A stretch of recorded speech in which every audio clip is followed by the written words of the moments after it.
Okay. Just going to talk a little bit about what's going on with different governments. The root of the main evil is the FDA and the CDC.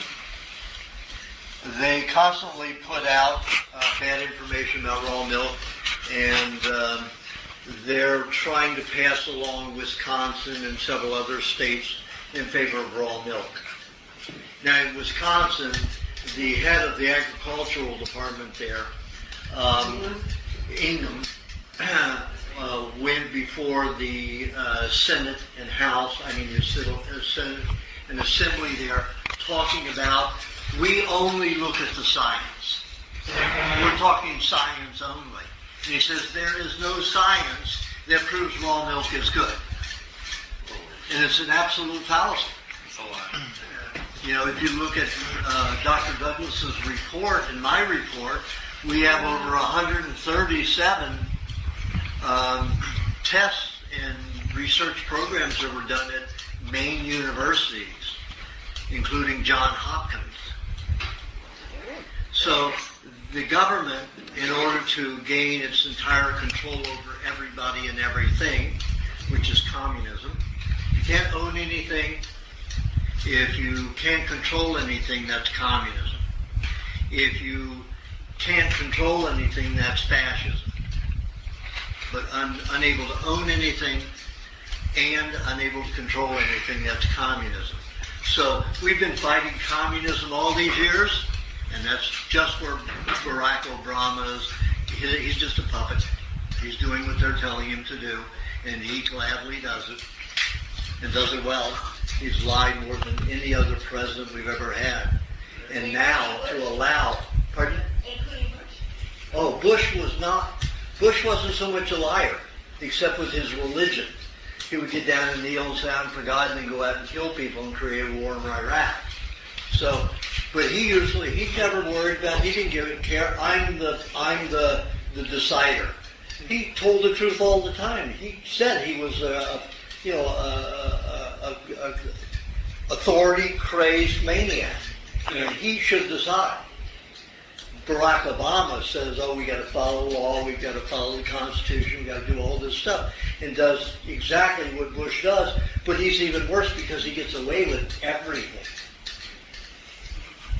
So we've got a real problem in that situation. Everybody wanted, we all had hope, but when I went to lobby in Washington, D.C. in 2007 for raw milk, I met with over 90-some senators and congresspersons in that 3-month period.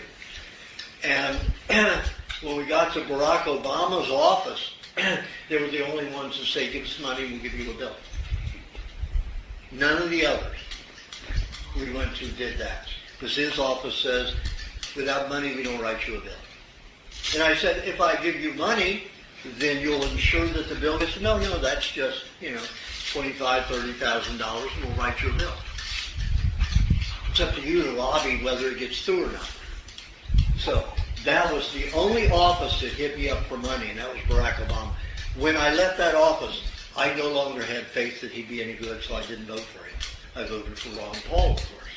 Ron Paul was the only one to say, I'm going to write you a bill. Went into the office, and I wasn't there 5 minutes, and he said, I'm a doctor. I know all about raw milk. I'll write you a bill. Just like that. And he's written 2 for us. He's the only one who's constitutionally oriented. So every government agent is supposed to take an oath of office. It's in the Constitution of the United States. Any agent of the government who has any authority to go for warrants, or no matter what it is, a police officer, no matter what they are, what their rank, they have to take an oath of office to defend the Constitution of the United States. Every judge and every actor in government is supposed to have an oath of office to the American Constitution. Plus, they're supposed to be bonded. Now, the reason it says that in the Constitution and all Supreme Court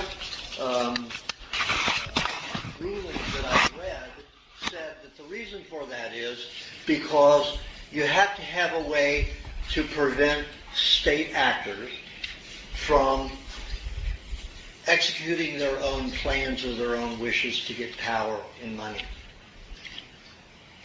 So that ensures it. If they take an oath of office to the constitutional laws, if they don't follow them, you can sue them, you can put them in jail, you can do many things. That's the purpose. So, whenever someone goes to court now, they should see if the judge has an oath of office. If he doesn't, it'll be a non-constitutional rule. It'll be administrative law under commercial law. Now, the government wants to get over that, the federal government. So do you know what the FBI has on their website now for anyone who claims to be a sovereign? A sovereign means the highest authority. And the Constitution when it was written, the Bill of Rights said the people are the sovereigns, the highest authority. No longer the king, we're no longer slaves, we're no longer minions of the king or any royalty. We're all created equal. However, the people are the highest sovereignty. Then the states and then the federal government follow there, or it's the city, the county, the state, and then the federal government in that order. But starting the greatest sovereignty is with the people. So if you look up sovereign citizens or sovereign citizenship on the FBI webpage now, they say terrorists. They're suing judges, they don't explain why, but they say they're disrupting government, they do not follow the law. Yet they are the lawbreakers.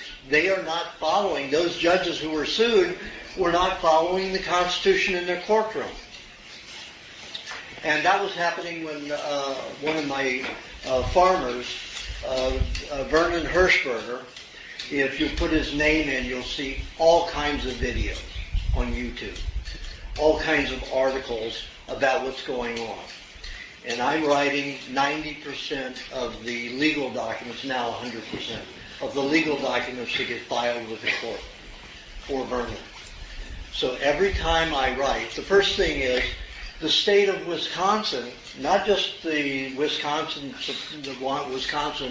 Constitution and the Constitution for America, but the statute 97.10 in the Wisconsin statute says exemption from licensing and permits for producing milk and food is given to people who only owners, farmers, their families, and workers.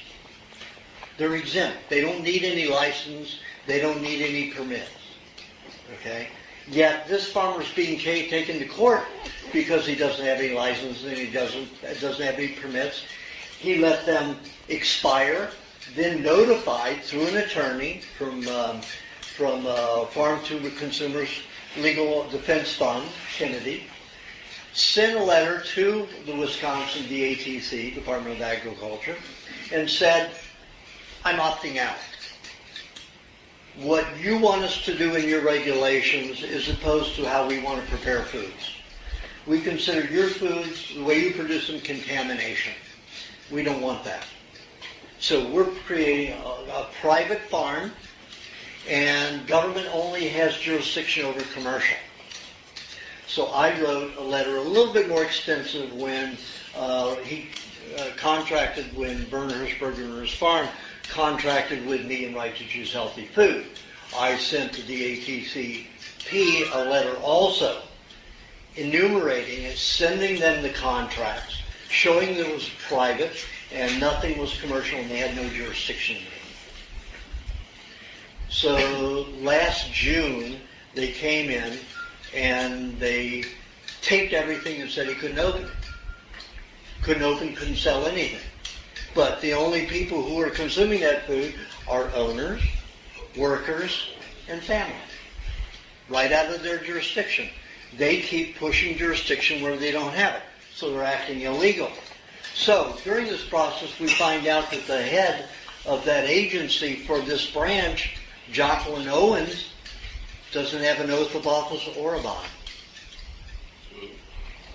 The whole thing is she's impersonating a state actor because she does not have that.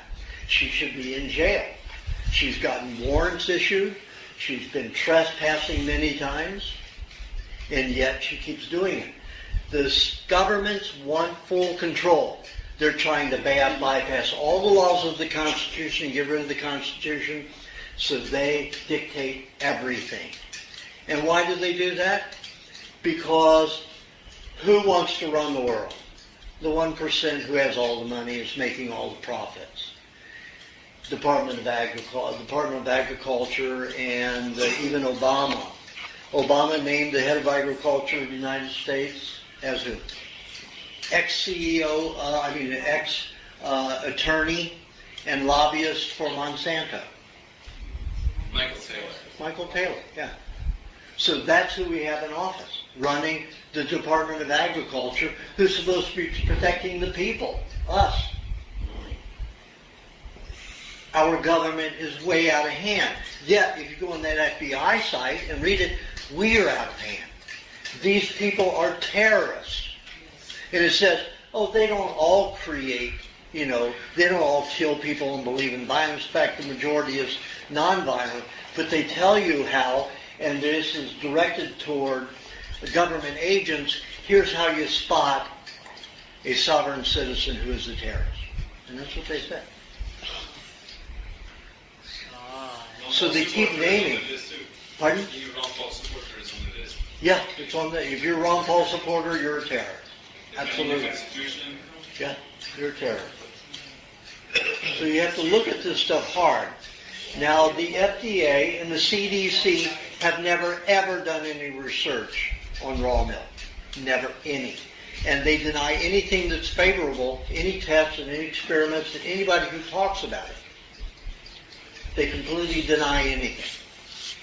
The only thing they support is anything that's anti-raw milk.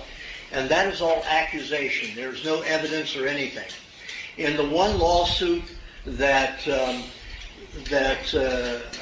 the Public Citizens, which was Ralph Nader's company or organization, which was supposed to protect us, Public Citizens in 1986 filed a suit against the ex-head of the FDA.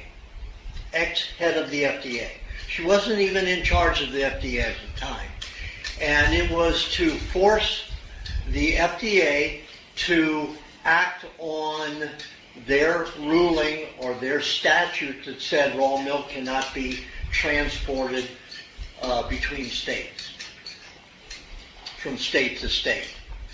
Now that had been contrived, that law had been contrived in about 1974, but it got great resistance, so nobody did anything about it. So they decided to go around, so they got, Ralph Nader stopped running that organization in about 1985.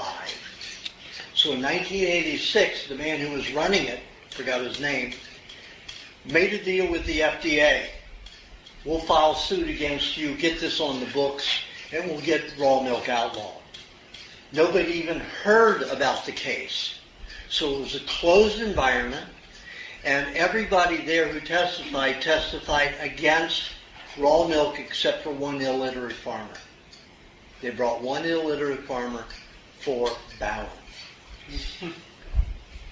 Had no science behind him, no nothing. Spoke for raw milk. And they had all these accusations. CDC had their accusations and everything. Well, when I did the research back in the 70s, I found that every accusation of raw milk contamination was done by survey. So what happens is, if there's a case of bloody diarrhea or bloody vomit or extreme abdominal pain, the hospital or the doctor has to report it to the health department, the county health department.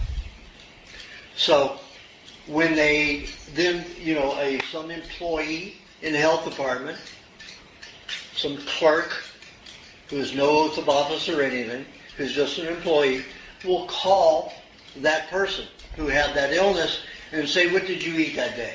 Now, out of all the reports that I read, most calls were made average 6 weeks after the incident. How many of you remember what you ate yesterday before you were on the diet? How many of you could remember from one day to the next what you ate?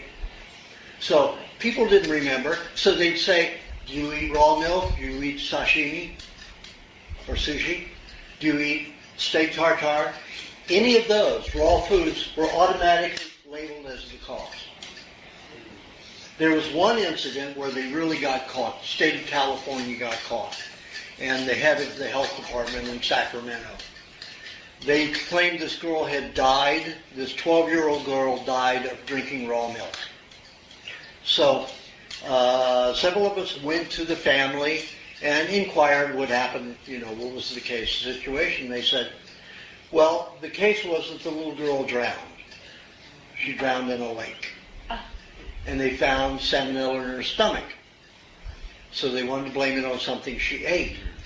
So, but they blamed her on raw milk. And she said, yeah, we don't understand that because she was the only one in the family who wouldn't drink the raw milk. She didn't like it. Everybody drank raw milk but her. Yet they blamed the whole case and her death on raw milk. And it's still on the books today, even though she knows she didn't die of any kind of contamination. She drowned. And she didn't drink the raw milk. But it's still on the books with CDC that girl died from drinking raw milk. What was the name of that case? I'm sorry? I don't remember it. But I can look it up. Yeah. So you've got this situation. Now think about that. Every case that is blamed on raw milk is not by science. And you'll see some that came up in the last few years and said, well, we ran, bacterial footprints on it. Fingerprint. A fingerprint isn't like we have here that are different. A fingerprint of a bacteria tells you a race of bacteria, what particular kind of salmonella it is. So that's like me saying, oh, it was done by an Irish person. Which Irish person on the planet? How many other things contain salmonella of that same breed? Every food contains salmonella. Every food is full of bacteria until you cook it and process it. Your body is 150 bacterial genes to every one human gene. You're not even 0.5% human. Everything that occurs in your body is done by the process of bacteria. Whether it's your energy, it's your digestion, whatever it is. We eat the fecal matter, the urinary the secretions, and perspiration secretions of bacteria. That's our food. They eat the food we eat, they break it down into a milky substance. And it's really a milky substance, even if you're eating blueberries. When the bacteria gets finished with it, it looks like milk. And that goes into the lacteal system, which is a web network in the small intestines and the large intestines, where everything is absorbed. It passes from there into the lymphatic system, and the lymphatic system digests it more with its bacteria and turns it into a translucent food and feeds the whole body. It's supposed to feed the whole body. Now, 90% of the population that are in our advanced civilizations all have jammed lymphatic systems that don't feed the body anymore. So now you're transporting food in your blood and neurological fluid.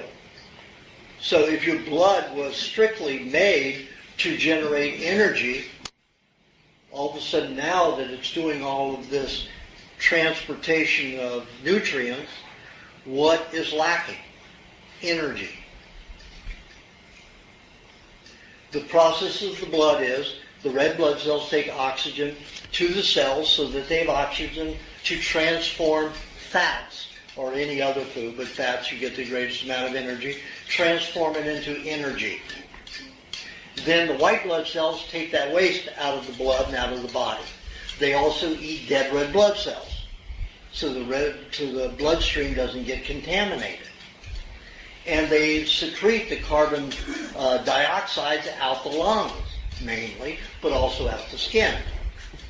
So that's the only purpose of the blood. That's what it does in healthy animals. That's the only thing it does. But in unhealthy animals, it transports nutrients because the lymphatic system isn't doing it.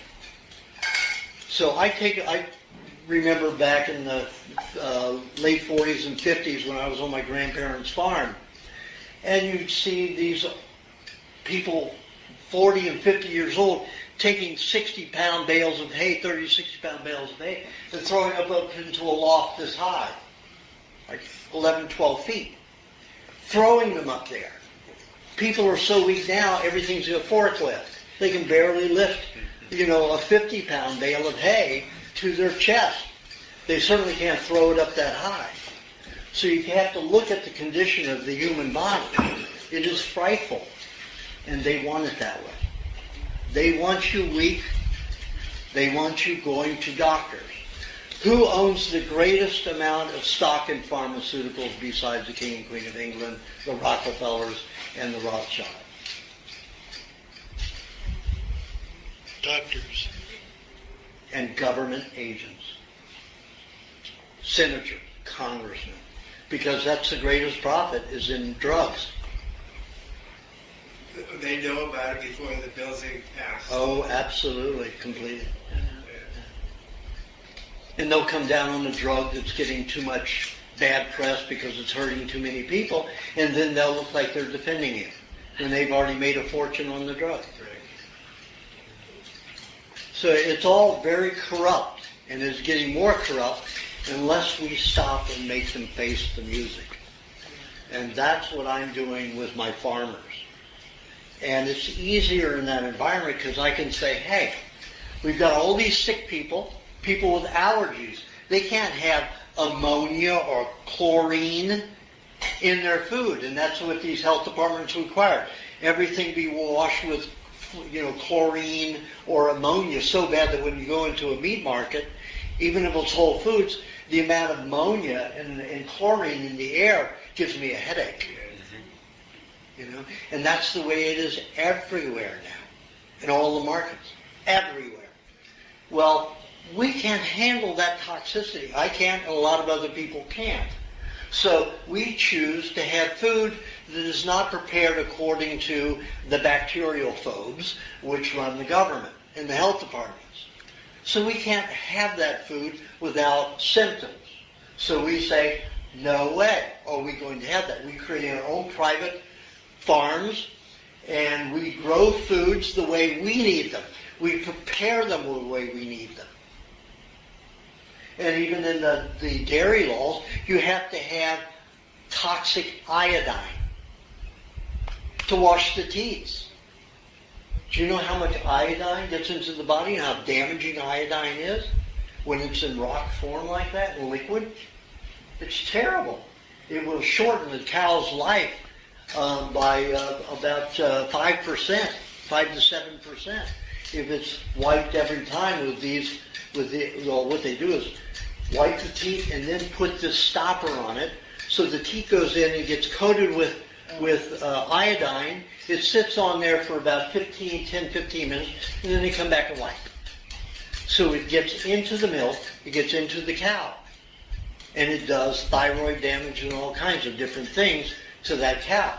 And because it's in the milk, it affects the people who drink it.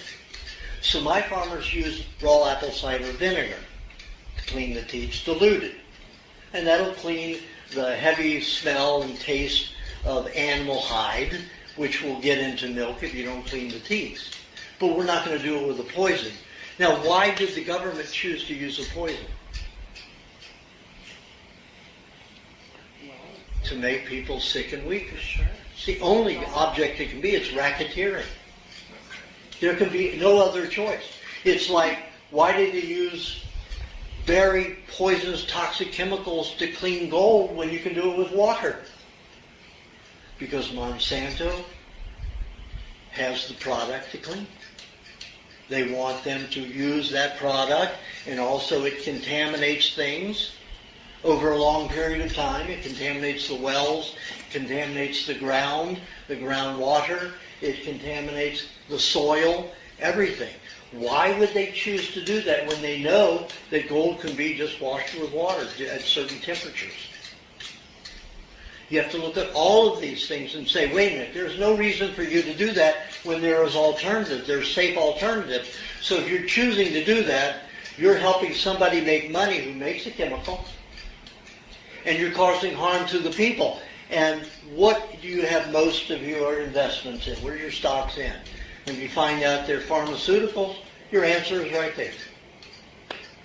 We probably have 5 or 6 centers out of 535 who don't have investments in the pharmaceutical industry. Think about that. So our government is really rogue. So when Vernon was, these misdemeanor charges were charged against Vernon for not having a milk permit, not having a milk license. Why would you have to have a license and a permit? Hello. Racketeering. More and more money from everybody. And then they got him for tearing the tapes off and not letting the food rot. And then for not following the rules. So, 4 charges. And of course, they're using the raw milk to scare the judge and everybody else, because everybody else is terrified of raw milk because they don't know any better, and that's what they're told. Raw milk. Every epidemic that's ever occurred, including that one in Arizona that involved 197,000 people, was pasteurized milk. Proved to be properly pasteurized. But every incident, like I said, is, oh, you drink raw milk, your sickness had been because of that, and that's it. There is no legitimate science that proves any case was ever attributed to raw milk, because it can't. And that blueprint, as I was telling you about, it's not like the human blueprint, whereas maybe 1 in 5 million will have similar fingerprints.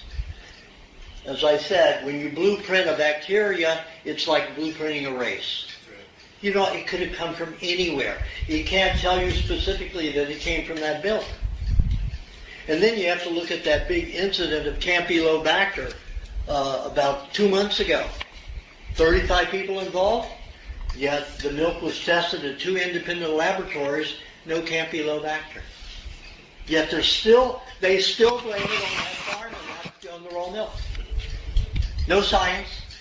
And yet this Ingham goes before the Senate and the House committee and says, raw milk is dangerous. We have the science. There's no science to prove anything else. And it's just the opposite. These are what these government officials are doing.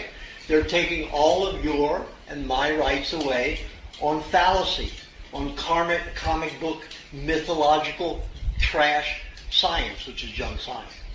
Not science at all. So, when these charges came against Vernon, I immediately responded. I said, this is a private company, all the things I've said before, and I named the different amendments to the Constitution that named our rights, and there were 5 constitutional amendments that defined that we can do that. We can have contracts. The government has no jurisdiction over agriculture. Yet the states and the federal government are taking initiative over agriculture. And even in the state of Wisconsin, like I said, 97.10 says exemption goes to the only people who consume that dairy, that don't have to have license or permit, are family, workers, and owners. We fit in all that. So here we have all of this, and then Jacqueline Owens not having an oath of office and bonding. Every warrant she issued, every time she went in to sign a warrant and asked for a warrant from a judge, was a criminal act, and she should be in jail. So I've named all of that in my jurisdictional challenges. The judges has refused to talk about jurisdictional challenge. Yet the law, 4 places in the law that defines when you have a question about jurisdiction, everything stops until it's decided.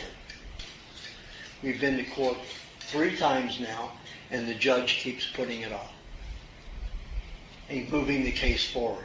This last time, on March 2nd, I flew from Asia right to Wisconsin, many hours on flights and in airports to get there. And again, he didn't hear the jurisdictional challenge, and that was the whole purpose of it, to challenge jurisdiction. That was what that hearing was supposed to be about. All he said was, we're going to deal with it later, and here's how we're going to deal with it. We're going to let the state answer those motions because it hasn't answered any of the 3 of them. Because I had to bring it up 3 times. Wait a minute. The law is that you have 10 days to answer any kind of a motion. They've had since January 13th to answer the last one. They had from January, I think it was 9th to 8th or 9th to answer another one. One from the end of December to answer that one. Now he's giving them 30 days to answer from that day. So it's completely unconstitutional, illegal what this judge is doing. So every time I write something to be filed as a brief for Vernon, or Vernon goes and files it, I write in there what the constitutional laws is for judge and that they are personally responsible when they violate constitutional law. So all of a sudden at this last hearing, the judge was a little bit more aware. So he didn't run things through as hard as he has done before and be belligerent. Came in smiling. You can see it on YouTube. You see the whole thing. And we paid for and asked for the oath of office of those 3 judges in Baraboo, Wisconsin, for that county seat. And we got the oath, and when we called, they said they had all 3 judges' oaths of office and bond. So we know they had made their oath to the Constitution. So when we call them on it, we say, we don't go for administrative law. We're on constitutional grounds here. We have to follow constitutional law. And that puts the court on alert. It has to follow constitutional law. Not commercial law, not any other administrative law. We've called him on his oath, and he has to follow that because we are there acting on the Constitution only. So that's everything I write has that incorporated into it. And if I were to say sovereign citizen, automatically I'd be labeled. So I don't use sovereign citizen. I use sovereign, and I don't use sovereign citizenship, but I say as an American we are sovereigns, as the Constitution says. As Americans we are sovereigns, and that's the wording in the Constitution. Yeah. Is there any way, this is really very interesting to me, but I have to leave early, and I'd really like to find out about more of the food stuff. Okay. And, I'll end it quickly. Okay. I'm near the end. Okay. So I also wrote this is the DOJ, Department of Justice of Wisconsin, handling these misdemeanors. The top people in the Justice Department of Wisconsin are prosecuting this farmer. Think about that. Is it federal? No, not federal. State. Oh, okay. So, every state has its Department of Justice. It's not the U.S. DOJ. It's the Wisconsin DOJ. So, about 3 weeks ago, Jacqueline Owens, a false agent, went onto his property again, and we told them They better not trespass. They have no business on the property.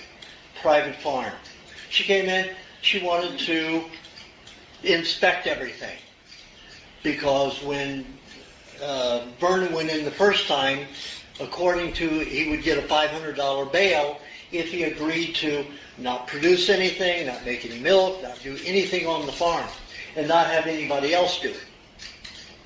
And I wasn't there for that. I was in Asia. When he got back, I said, okay, you have to file a motion to rehear that. You go before the judge and you say, listen, I'm not the only owner of the farm.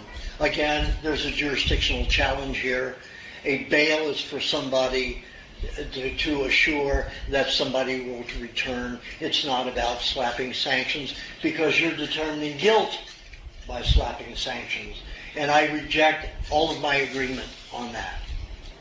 So when the state came in to inspect, he said no. So the DOJ had written up this letter and all of this information about how Jacqueline Owens went to the farm to get inspection. He denied her. You have no jurisdiction, go away. So the DOJ had written this letter to the judge. So I wrote a notice to the court and I said, first of all, a judge can't decide anything from a letter. Also, any charges that stem from a prohibition based on bond has to have separate charges against them. So you have to have a whole new case and prove the guilt of that one. Or not. So I listed all that stuff, and sure enough, the judge, when that was brought up by the DOJ's attorneys, he listed everything I said in that letter. I can't consider a letter. You have to file a motion, and if you've got another case about prohibition, and if you disobey prohibition, it's a very bad thing, but you have to file other charges that have nothing to do with this case. So I directed it because, like in James' case and others here, he would have been put in jail, and it wouldn't have been separate charges. They would have been linked to his case here. Because James doesn't know what the frick he's doing. And he's acting as his own attorney. If he hadn't kicked me out of my own club, our club, I'd still be there helping him. And if he hadn't defrauded us with food, I'd be still there helping him.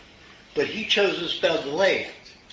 And we as a food company, as a food co-op, are going to suffer a little bit from this, and we are from the publicity. But we're going to ultimately win that end of it. The other stuff, everything's a trumped-up charge except for Sharon. Sharon's done some very bad things, according to evidence that I've seen. The worst thing that Jane done to us is give us commercial food and called it organic, non-soy food. That's a terrible thing, and I've got a suit against him for that, and Sharon for that. And that's where that resides. But they shouldn't be going through any of this with the government. The eggs that you brought in? The eggs that James brought in? The eggs and chicken and other meats that came from Sharon. So anyway, so I'm keeping the judge in check very well. The last thing that was done in the court, he said, I want you to plead guilty or not guilty. And Vernon did just what I said. He read off, I see no probative effect in pursuing this case without jurisdictional challenges being addressed. Yeah. And that's exactly what it is. That's the constitutional law, both Wisconsin and the American Constitution, and the statutes of Wisconsin. So the judge says, I'm going to take that as a mute, and I'm going to enter not guilty in all four things. So the judge pushed it along, set up a pre-conference date for the trial, and a trial date in September 25th for the trial. What about the speedy trial? And a misdemeanor is 60 days. So, after that happened, I had to file a notice to the court that because the judge is not following proper procedural laws in the Constitution of the United States and Wisconsin and the statutes of Wisconsin, that he has forced this trial, which we don't think is going to happen and should never happen because you have no jurisdiction. the court nor the state have jurisdiction over that farm, anything that's produced on that farm, because nothing is illegal. It's just food. And that the the speedy trial law goes into effect as of March 2nd. So you have till May 1st to take this to trial. So I'm not getting, and I'm melting up, because if we file a suit on the judge, which we will, and on the state, on the Agricultural Department and the Department of Justice of Wisconsin, we have it all laid out. Every step of the way, we've let them know, we've reminded them by citing law. So when we go to file suit against them, when we have a jury trial, not a judge trial, we're in the free. Now, the only thing that can harm that is the judge saying, oh, this is a frivolous case. And then it's out. And we file against that judge, too. And it's just a chain reaction. But the thing I figured out is judge cannot serve on the bench if two suits are against him at a time. One has to be resolved. So I've gotten 7 people from different groups, and each one of us will file a separate case. The judge will never sit on the bench again until they're resolved. And during the actual time, even if it's on 90 days, he cannot work in that time. And he can't get paid in it. All right. So and then on FBI, we're considered terrorists by filing these frivolous actions against judges. And none of them are frivolous. So anyway, let's get into health now. Let's go around. Do you have a question? Yes. Back at a potluck, I really need to know what is the safest non-EMF or as low as possible mouse computer.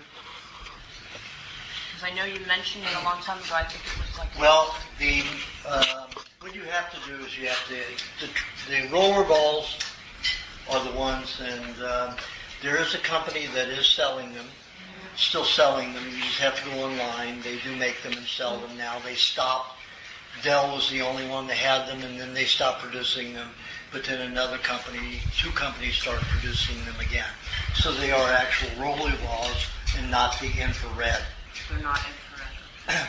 You could talk to me after I connected to people that know all this grounding technology and know how to cipher through the bullshit to what works. We have to ground the home and bring the earth energy in, so the vibration shields you against all the nonsense. It's the circuit breaker of the home feeding into the system and the entire earth energy. And if you can nip that in the bud, it doesn't matter what kind of mouse or computer, all of the stuff becomes nonsense. No, it doesn't, because I've done that in several homes, and I still feel it.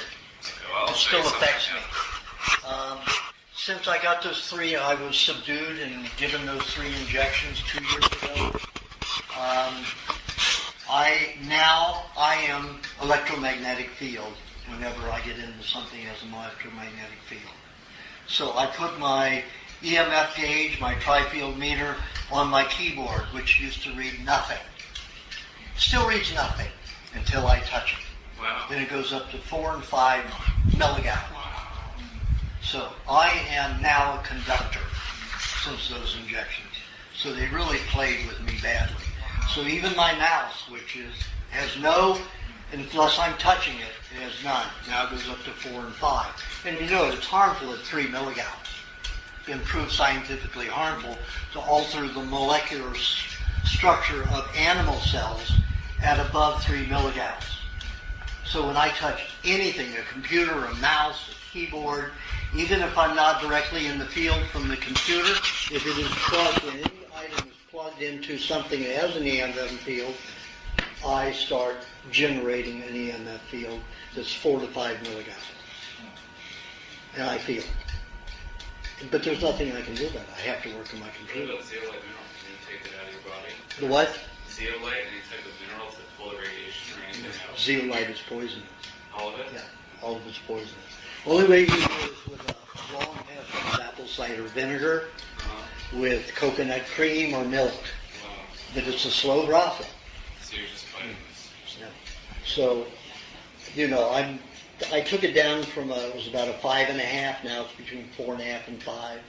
So, Slowly. slowly. If I were here all the time and able to get the raw and pasteurized apple cider vinegar, I'd be having it every day. But I'm gone 4.5 months at a time. And while I'm here and traveling, Around here, I don't take it either. So I get maybe 30 days out of the year where I can take it, easily and freely. So I could probably be removing it quicker.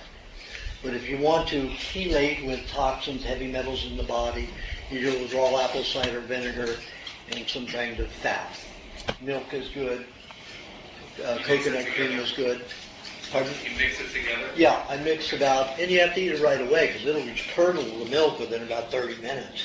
Okay. So I mix like a tablespoon and 3 ounces of milk or coconut cream and milk together, and then I drink that and then rinse my mouth with an ounce of raw milk so the vinegar doesn't deteriorate to dentine. Oh, wait. Because you can do that. They said raw apple cider vinegar and milk together. Yeah. And then after that... You take another ounce of milk to rinse your mouth out. You had previously said that you use the apple cider vinegar in the vegetable juice in the morning, that you could do that, so that is not going to be the same then. But I said if you have some cream in the vegetable juice. So I should put the cream in the vegetable juice? If you're having the vinegar, yes. Gee. Okay. Why can't you take the vinegar with you wherever you go?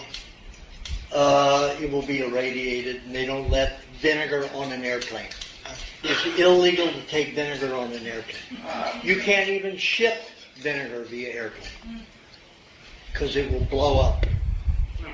So how much cream would you say, if you drink a cup of vegetable juice and a little bit of apple cider vinegar or whatever, how much cream should you put in the vegetable juice? Well, it depends on how much vinegar you're putting in. If you put a tablespoon, you need a teaspoon of cream. Tablespoon to a teaspoon ratio? Teaspoon cream to a tablespoon of vinegar. Thank you. Or you could have coconut cream in your juice, but the coconut cream and cold juice separate. Raw cream will mix evenly distribute, so it's a little bit better to do it that way. Now, vinegar has a tendency to demineralize the body. That's why I say have it with some kind of fat and have it with milk. Pardon? That's why I was worried about it. Yeah. So what are the two companies that are now selling roller? I said I don't remember. Oh, okay. I just discovered them a few weeks ago. Okay. So that now I've done my trifield meter and some of the infrared, USB mouses, not the Bluetooth ones, but the USB, not the wireless, the wired ones. I still get a greater reaction just than an EMF field. My whole wrist will start aching up to about here. Not quite to the elbow, but up here, and gets tired and stressed and strained. If I use a roller ball, I just get that EMF field sensation around in here. And I can still do it for 20 hours without my hand getting too fatigued. Sometimes I'll change hands and use one hand. I'm working with something called Bamboo. It's a little pen on a tablet. It doesn't seem to be too bad, but I still put an notice it. EMF field to it and see if it reads. Okay. So some of the infrared mouses don't register EMF field, but you've got an infrared radiation emitting from it. And I think that is harmful too. At least I have reactions from it. Okay, do you have a question? Not right now, maybe later. Okay, did you want to ask something more about that one? Oh, what I do is I go around the room and ask people for the questions. You don't have one right now, do you? Yeah. You're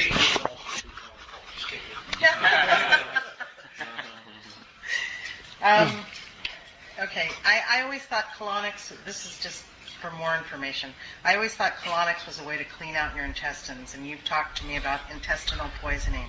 What is that exactly? How cooked foods create that, and how raw foods resolve that? Well, there's no plaquing like a lot of people who don't know anything. I've been in autopsies and I've seen some pretty bad cases of plaque arteries and stuff like that, but never have seen plaquing in an intestines unless they were a smoker. And plaquing in the lungs, and if you're You know, if you were, those people who were menthol smokers actually had crystals, like beautiful jeweled crystals all over in their lung. So that is a fallacy. They talk about plaquing. However, you do have contamination, poison stored in intestinal tissue, in the walls of the intestines. Now what colonics do, they put about 5 gallons of warm water through you and flush out the intestines. What digests, and how does digestion work in your intestines? Bacteria. Bacteria is 90% of digestion. And you have digestive juices to break down the larger particles of food so into smaller molecules so the bacteria can infiltrate and eat it. If you've got big chunks running through, guess what? How much of that is going to be digested and absorbed before it leaves the body? So you're wasting a lot of meat and other foods that can't be digested, like nuts. So you have hydrochloric acid and other digestive acids that break it down. So if you flush it out, what are you flushing out? Everything. You're flushing out all the bacteria, all the digestive enzymes, and all the mucus that protects the intestines. You've got a very raw environment where you will not digest properly for a minimum of 90 days. Wow. 90 days minimum. It takes 90 days for a healthy person to restore those colonies of bacteria into the concentration they're supposed to be. Not a good thing. What if you replace it with kefir and, all kinds of... Not the same bacteria. Kefir will digest milk products, but they won't digest meat. They won't digest any other food. Those are specific, Lactobacillus bulgaris, Tococcus acidophilus, are specifically for milk, proteins, fats, and sugars. So how does the raw diet get those things out of the tissues? The fruit with fat. Coconut cream is a good way to remove it. Vinegar is a good way to remove those things. And it's a slow process. You don't want coming out fast. If you do, you're going to have to have diarrhea. If you do have diarrhea, that means your body's getting rid of some very heavy caustic toxins a lot at one time. And the body doesn't want to disturb the bacteria. It wants to reduce the bacterial destruction, the mucus destruction, and the food contamination, so it flushes it out with diarrhea. The way you prevent that diarrhea and the loss of those fluids and arresting those toxins easier is you eat cheese every 15 to 20 to 30 minutes. And that will absorb those poisons. You have a train of cheese going through, collecting and collecting and collecting and collecting, constantly. So you don't have to suffer diarrhea. A lot of people will suffer vomit. If they eat the cheese, they don't have to unless the cheese is not good enough. And let me tell you, I measured the vomit in a few people who could not stop vomiting, who had cancer, and in one of them, a test came back with 3,000 times the lethal dose of thallium. Thallium is a rodent poison. And a lot of women poison their husbands that way to get rid of them. So whenever thallium in that measurement turns up, or even in a small, like 3 or 4 times normal, the laboratory has to report it to the police. So they called the police and they called me to say somebody's poisoning your patients, probably, the spouse. And it wasn't. These two had just been married 5 years and they adored each other. Adored each other. So there was no poison, any rodent poisoning in the house or anything. But where did it come from? She was a metallurgist. She designed toxic silver jewelry. Not clean silver, toxic silver jewelry. She did it over a Bunsen burner without ever wearing a mask and gloves for all those years. What's high in silver? Mercury and thallium. It's like 50% of silver. Thallium is like 23 to 25%. So she was, and of course she inhaled it. She had breast cancer. and she was vomiting it because the breast was melting, and she couldn't throw it out through her skin anymore, so she was throwing it into her stomach and vomiting it. In 4 ounces of vomit, she had 3,000 times the lethal dose of thallium. So vomit is a wonderful thing.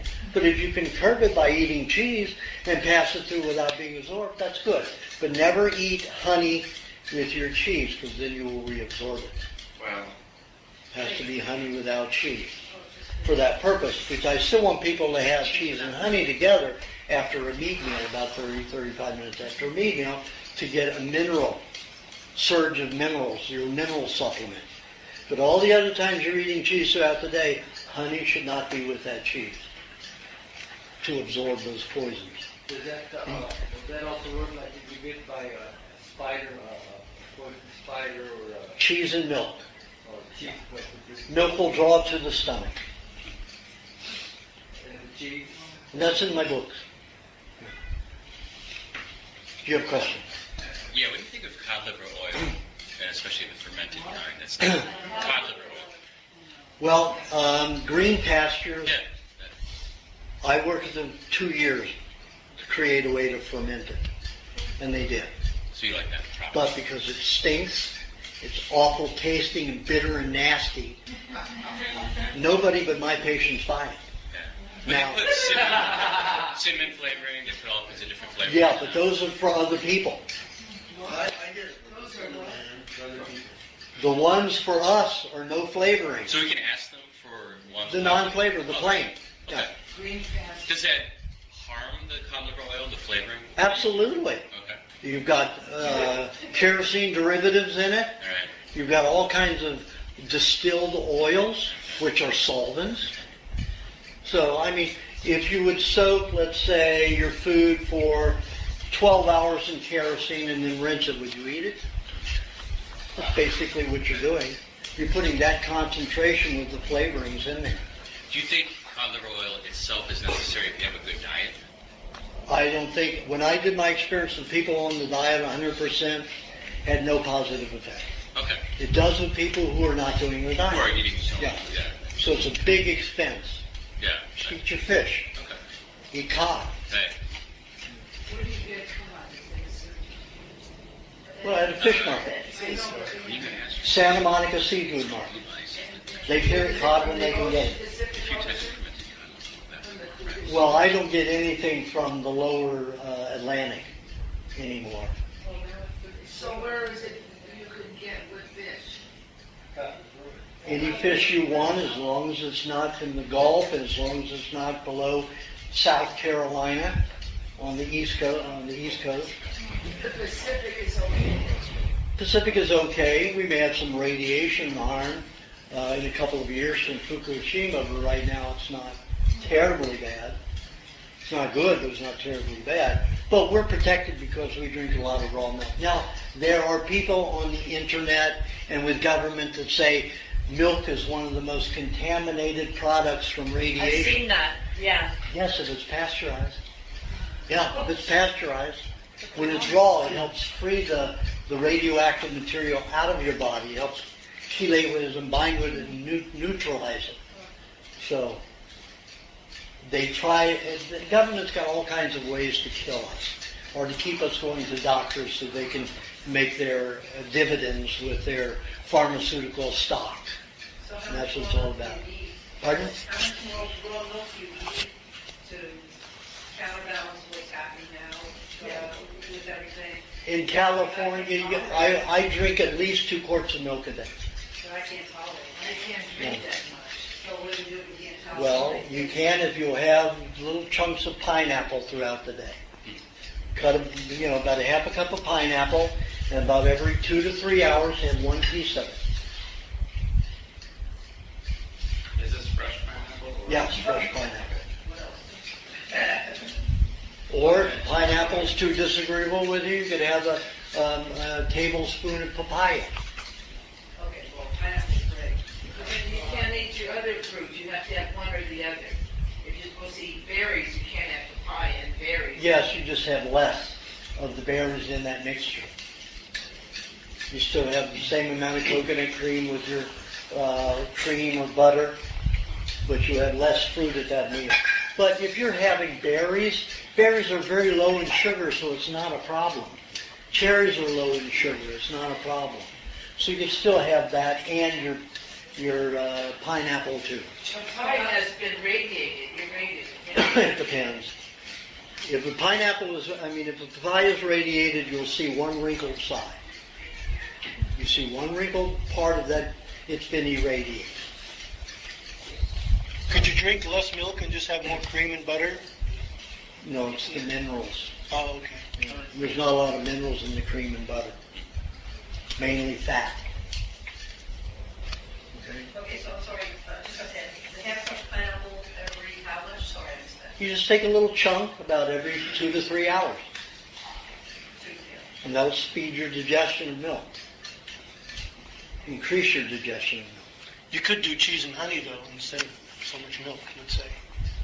Yes, cheese and honey together would allow you to absorb the radiation. Reabsorb it. To get radiation out of the body, you have to have cheese without honey. So just do the cheese. I was thinking Just do cheese the and honey cheese, because yeah. of the minerals, but Yeah, but that frees up the minerals for your body. yeah, I understand now. Yeah. But if there's radiation that's collected in that cheese, you reabsorb it. So you could do less milk than the 2 quarts, but if you regularly have cheese, that'll do it too. That'll help a lot. But Okay. there's, in raw milk, you have a fluid cream that's very helpful in protecting the nerves. Cheese doesn't have that. And the radioactive material has a propensity to go into nerve tissue. So you need cream. Do you have a question? The white or green mold spores on cheese, if it's okay to eat. Yeah, it's when the nature of cheese is that the molds are like the Lactobacillus acidophilus vulgaris causticus. They pre-digest fresh milk. When you make cheese, the molds pre-digest it for you. And different molds have different flavors and different fragrances or odors, whichever it is. A lot of people smell the rankiest cheese in the world and think, it's odorifically wonderful, And other people, oh, that stinks, So it depends upon your nose, what you want to call it. But each bacteria each mold will create a different type of aroma and taste. And it's pre-digested. Now, the fur on the outside is heavy spores. That can create too much mold in your system too fast. So just scrape off the outside. Just barely scrape it off. So it won't be too much in your system. Okay? Do you have a question? You skipping me? Yes. Go ahead, Fred. If you're going to raise dairy goats, what would you feed them? Like, would you use buy organic feed, or would you mix your own? Just remember, goats eat bushes, bark. They love hard substances. You give them soft stuff and you're going to make them crazy. They have very good digestive tracts. They can digest nails. They'll eat a nail. You won't see it come out in the fecal matter. Yeah, that's right. So you Everything. could just give them leaves and stuff like that, because I read a couple of books on it, and they advised also giving them like organic, like feeding them hay or letting them eat like leaves and stuff, plus a grain feed. To build milk up, they do better with having more quick carbohydrate starches. Okay. So, yeah, any of those things are okay. And on my farm in Philippines, they have plenty of vegetation to eat, but I do give them some grains. And what would On you? my cows in Thailand, I do give them some of my rice that I grow. Why is that? Pardon? Why are you giving them rice? Because it helps them produce more milk, and it's sweeter. And what about- Otherwise, the fat content on the milk is like, if I've got a gallon, I've got this much cream on the top. You produce very little fat without the extra grain. And what if you have the only water is like city water? What would you do? Would you, Gerolsteiner would be too expensive. That's all that I ate when I was here, and lived where there was no well. And now I know well where I am now. So that's all. Well, I have Aquapana. I don't need all get all carbonated. Right now I'm to the point where carbonation starts affecting me poorly. No, I mean for the goats. Would you? Oh, for the goats? Yeah. What would you give them? Well, what I do is I put sand. I have little springs that come out. But if they have city water, I'd run it through a sand filter. That would do it. I'd take a 300-pound sand filter, run it through it. Go on the internet. You'll see some of these sand filter experiments. One guy put I think a glass or a plastic, and he put oil from a motor oil, dirty motor oil, in with water in the sand filter. And it's just about this small. And he put about a half a cup in there or more with other water, and it was completely clean, just from sand. Including like dissolved chemicals? All of it. The sand absorbs it. Really? It's spectacular. That's why I say, everybody, put a sand filter as the last filter. Just to make sure you're getting particles and stuff out. You use a HEPA filter, paper filter first, then it goes through a coconut carbon filter, and then your sand filter. And all of your, the government tells you it's just the opposite. Use sand first. Sand's dirty. You can't get cleaner than sand. Nothing cleans and filters better than sand. So if you get a plumber to put it in for, he's going to argue, no, let's put the sand first, and then put the charcoal, and then put the paper. Do you know how many toxins go into creating paper? Astronomical. So that should be first, your carbon to pull out the stuff that's in the paper, and then the sand will pull everything out as the remaining. You mentioned coconut? Coconut carbon. Carbon. Yes. Can we drink that water too? I mean, personally? Would you You drink could. that? Yeah, you could. I did with my... So even LA City water you could drink if you did what you just said? I would still put something in it, like some milk or vinegar. Okay. Yeah, or milk and vinegar if I were to do that. Or let it sit in with clay or something like you do in the baths? No, because then your clay will start breaking down and you'll free up a lot of things like lead and too much aluminum will free it up too much.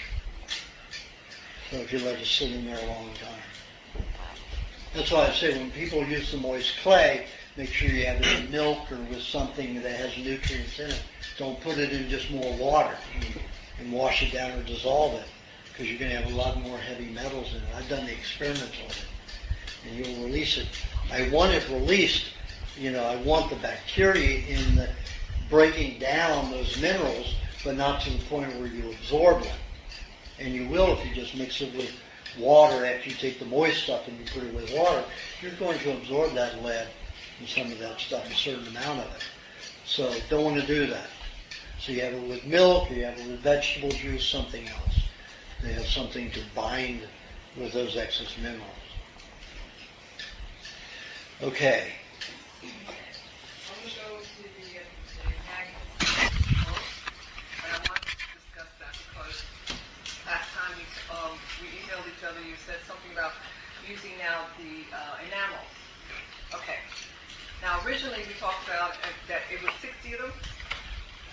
Okay. Now, it sounded like you mentioned less magnets, but when I shipped the pillow to that woman, it was exactly the same amount from the original. And she said it was perfectly fine. So what I'm saying to you is I'm not going to make pillows. Well, it depends on how often she uses it, how much she sits in her car. Yeah, but when we first originally started it, I used them and Kathy used them and it was fine with us. So, and you said, Well, for me, it was too much. When I would go take my trip to San Diego or Mexico, it was too much. You're talking about your magnet. No, the one that you gave me to test. Oh, that was a neodymium. That wasn't enamel. That's fine, use the bath. Then it's okay? Yeah. Enamel, no more Yeah. no more neodymium. Now, I've already purchased so many of those magnets that I'm, it's like I gotta get rid of them because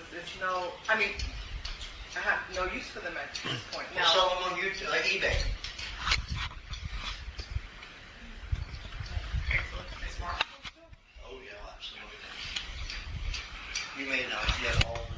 spend on them, but you can get some money. And I just want to mention everyone about the, because I'm making the pillows, and I was using the neodymium, and I was getting sick. When I was making the pillows, I was getting literally sick. And I remember my chest was hurting me, and I was having chest pain. So when I started drinking the milkshake, it would go away. So it was amazing. I mean, it was just having the milkshakes. When you mentioned about, and I go, now these are earth magnets. They're very powerful. And it was just amazing from my How they can experience. settle your system. The milk will settle your system. Exactly. I got so scared at one point. I said, should I go to the hospital? Because it was so intense. Yeah. You know, and I was... So That's the way it was when I used the pillow to go down to Mexico. Right, so I was a the mess. enamels were fine. So I'm going to continue them. When I sell these, I can continue using the enamels and using the same amount of the enamels that we originally talked about. Well, I haven't tested your new ones, for me, because I'm more sensitive. So let me test one at that ratio. Well, as soon as I can sell these, I can buy the other ones. And then I'll just take one pillow, because I'm not going to buy a whole bunch. Because that was my biggest mistake, was to buy a bunch of those. Yeah. And I thought that what you told me to get, that was it, you know? So I bought a whole bunch Well, of the them. problem is I did all that research in the late 80s and early 90s. Now they've increased the magnetic fields in them, and they've changed them, and I was going on my research from before. And I shouldn't have done it. How do you know if the magnets My are bad. bad for neodymiums or whatever she said? Yeah, that's actual metal. That's the from kind of metal. the porcelain. Okay, so the people who invested the money in the pillows was Kathy and Kathy. So I have to mention that to them because they're the ones that invested. So I'm gonna have to sell these before I can make new ones then. Yeah. So everyone's gonna have to be patient then. But I do make the pillows, everyone. So. And the woman was very satisfied because you had emailed it to me. She was happy with it. Yes. All right. You have a question? I'm looking for a few pounds of brain. What did you say? I'm looking to buy brain because I'd like Brain? brains, like from Pig or most of the calf brain or pig I'd like brain. the Or acetylcholine and all the phospholipids, uh-huh. acetylcholine, iron and stuff. So I'd like to know if you know a good source. Yeah, on my product list, you can call those farmers. Those farmers will sell it to you. See me. You didn't get brains from you, Jim? No.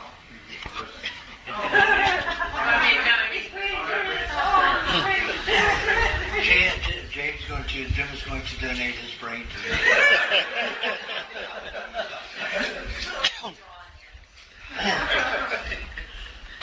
Okay, do you have any other? I hope you looked at. So one of the bad effects of cooking food is the oxidation of the amino acids. And the fats. Yeah.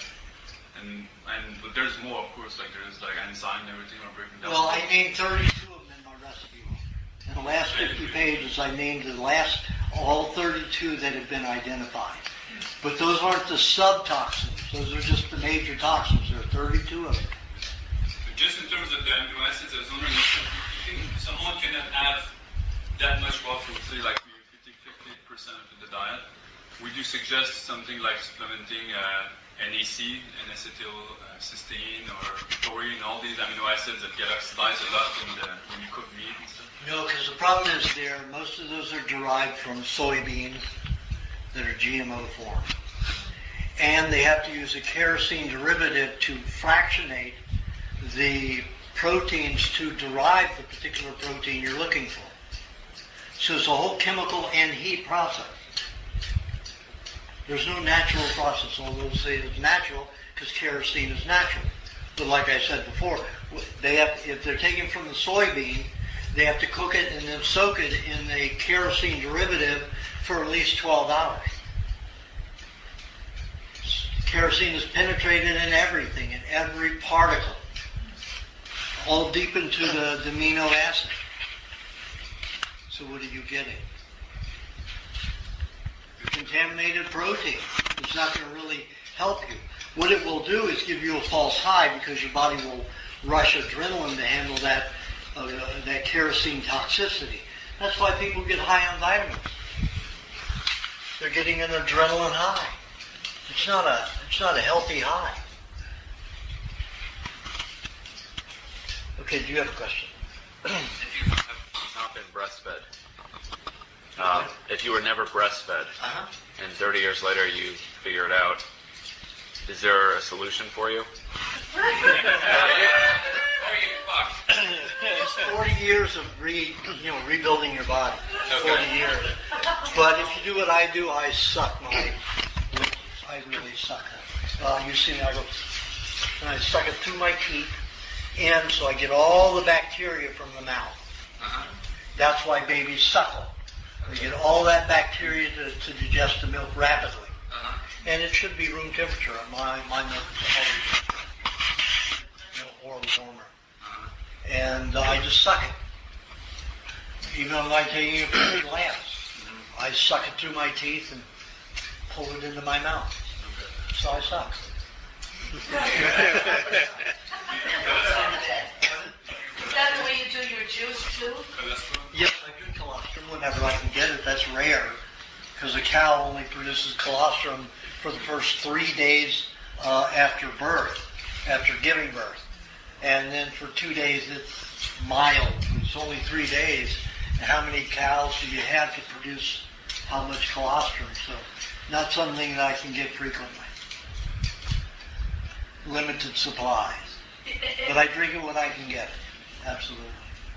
What the difference between colostrum and regular milk is that the digestive tract is not conditioned yet when a calf or we are born to digest milk, cream properly. Cream is one of the most difficult natural animal fats to digest. The thick, hard fats in meat are easier to digest than cream. Cream is very complex. So when the calf is born, the mother mainly makes butter out of the cream. So that's why that colostrum is yellow. It's about 50% butter and 50% cream. Then after the 3rd day, it goes down to about a quarter butter and 75%, 3/4 cream. And then by the 5th day, it's all cream, no butter. If you want butter, you have to make it. You have to churn and separate. What is the point of drinking colostrum now? Why would Because it sets up a good environment to help you digest cream. So people who have problems in digestion, it's helpful.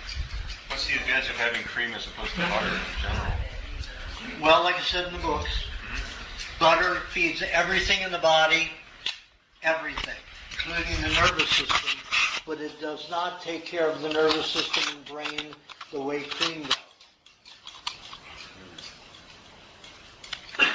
Cream also protects the nerves the way butter cannot, because the way you can absorb the cream. So cream is very important.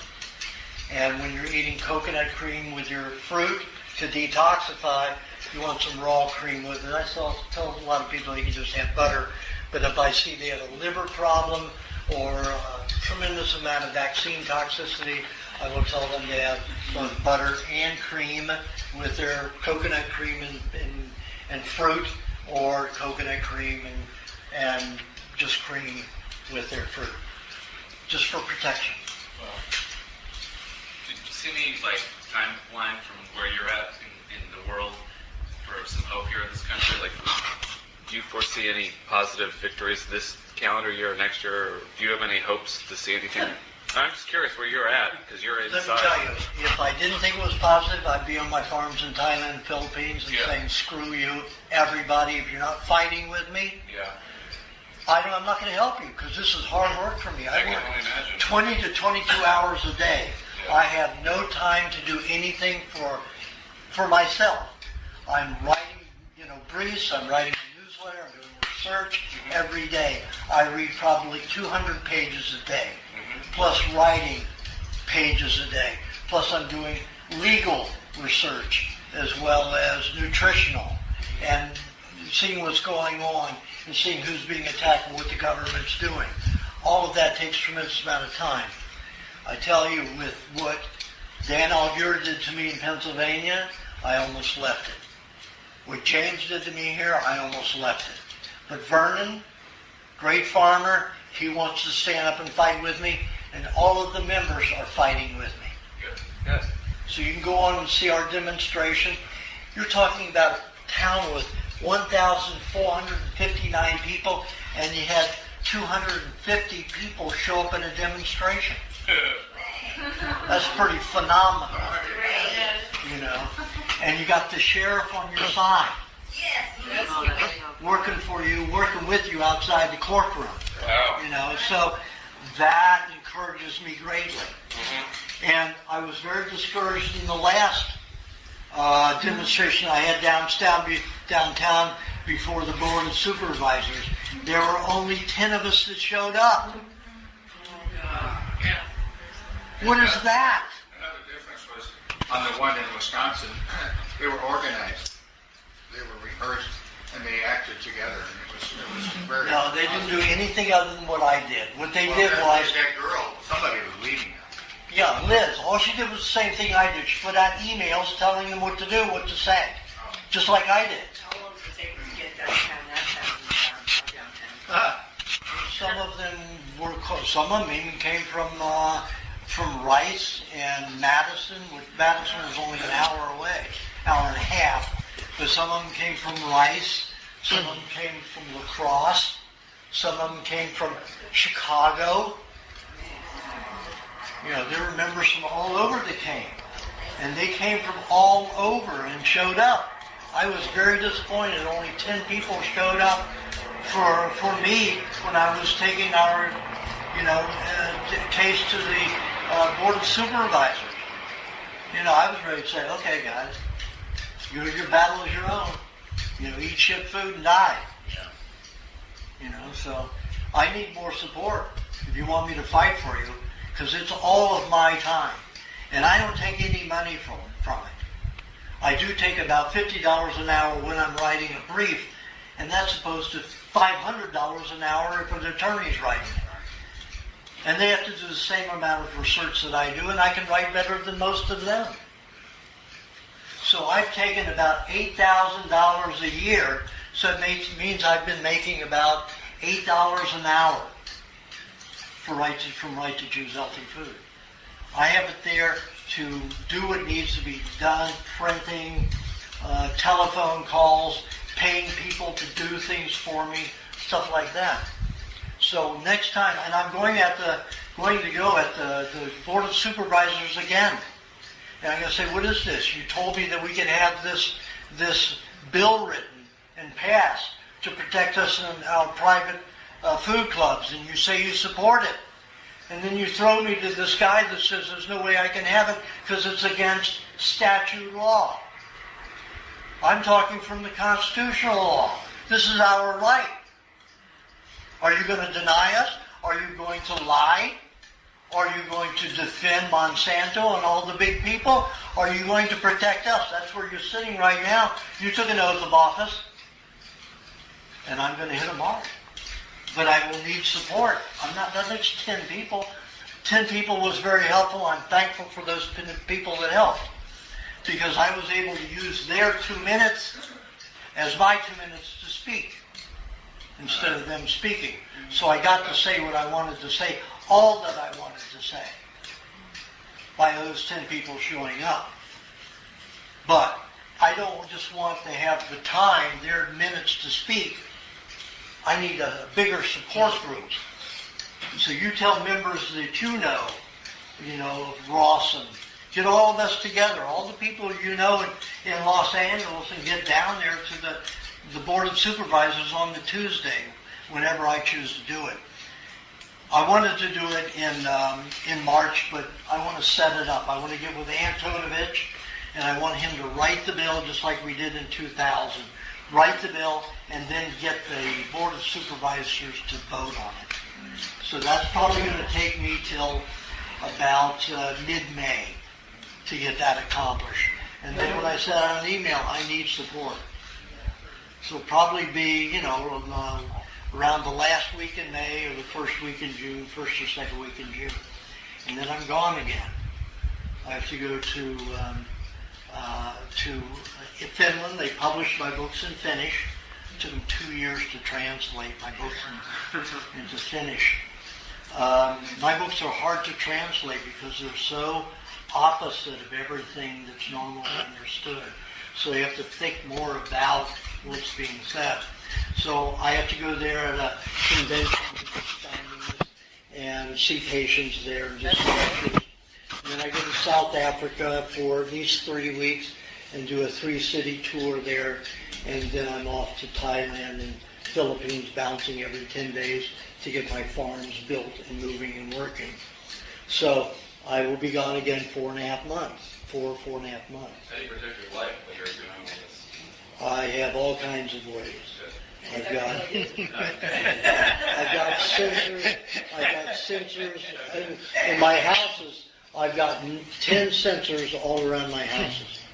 Anybody invades that space and they got 10 sensors that go off as loud as sirens. In a hotel room, I've got little sensors that I set up, one aimed toward the door, one aimed toward the windows. Anybody comes in, they go off there, and within 12 feet of those sensors, they go off.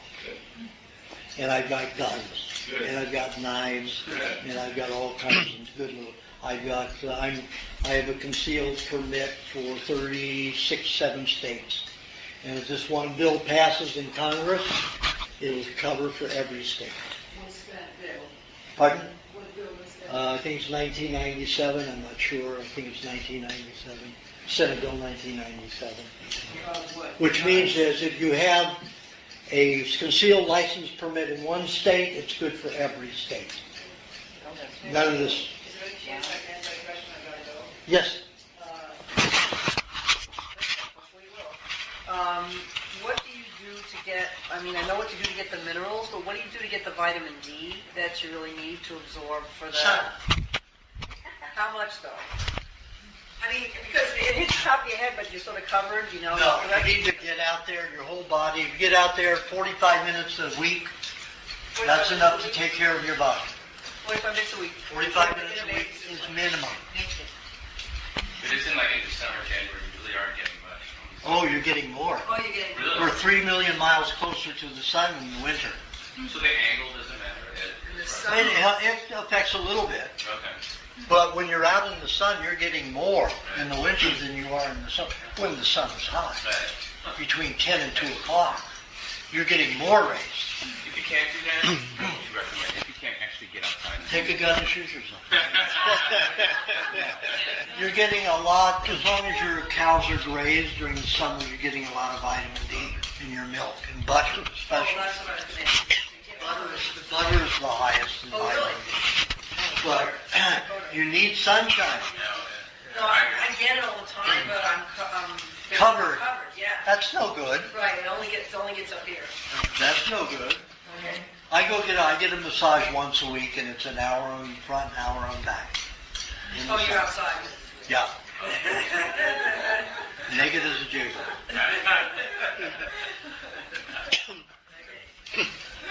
Roger, do you have a question? Yes. What about high vitamin butter oil? It comes from. Yeah, I know. It's clarified butter. It's the butter that if you let it sit in a warm environment, it'll turn very clear at the top. It's easier to digest. Yellow like regular. It digests quicker.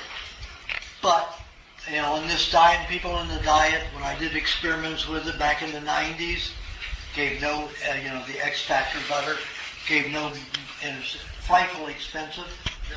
It just didn't do anything extra. Ghee is usually made from cooked butter. Cooked butter. Heated butter. Yeah. Like 140 some degrees I'm talking about. If you take raw butter out at about 85 degrees and let it sit, within, as it sits out there and that, then the butter, the clarified butter will go to the top. Well, isn't it supposed to be butter that only comes in the spring?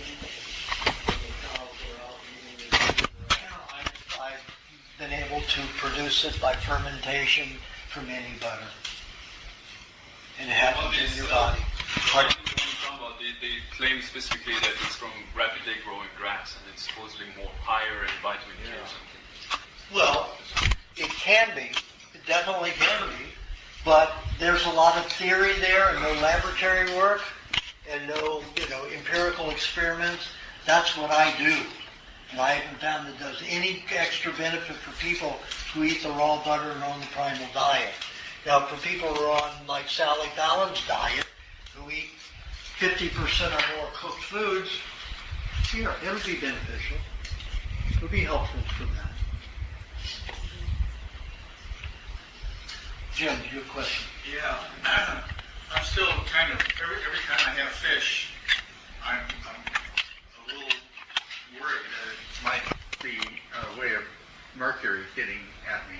I know you had something that apparently... You want to check it? Yeah. Okay, what you do is you go have a blood test about 6 hours after you've had your fish. To see if the mercury level is high. So my local hospital can do a blood test like that? You can send your blood to doctor's data and it'll look like I'll pay $100. But what you should do is take a sample before. Let's say don't eat fish for about 10 days. Just have red meat. To have your blood tested for mercury. And then have the fish 6 hours after. Take a test for, blood test for mercury again. And then you'll know. All right. You'll know if it's passing into your blood and into your stream. Or it's staying in the intestinal tract and passing out in the feces. Is there a particular kind of fish that's more safe or a place for getting more safe? Well, I eat the least safe. My favorite are swordfish and tuna. Highest in mercury. It doesn't matter what it's on. Well, of course, I won't have any from the Gulf Coast to the South Atlantic. Pacific USA is okay? For right now, yeah. The Philippines is okay. They say the Ahi tuna Philippines. Yeah, that's nice. It's great there. I eat 3 pounds in a sitting sometimes. Because Philippines is close to Japan. No.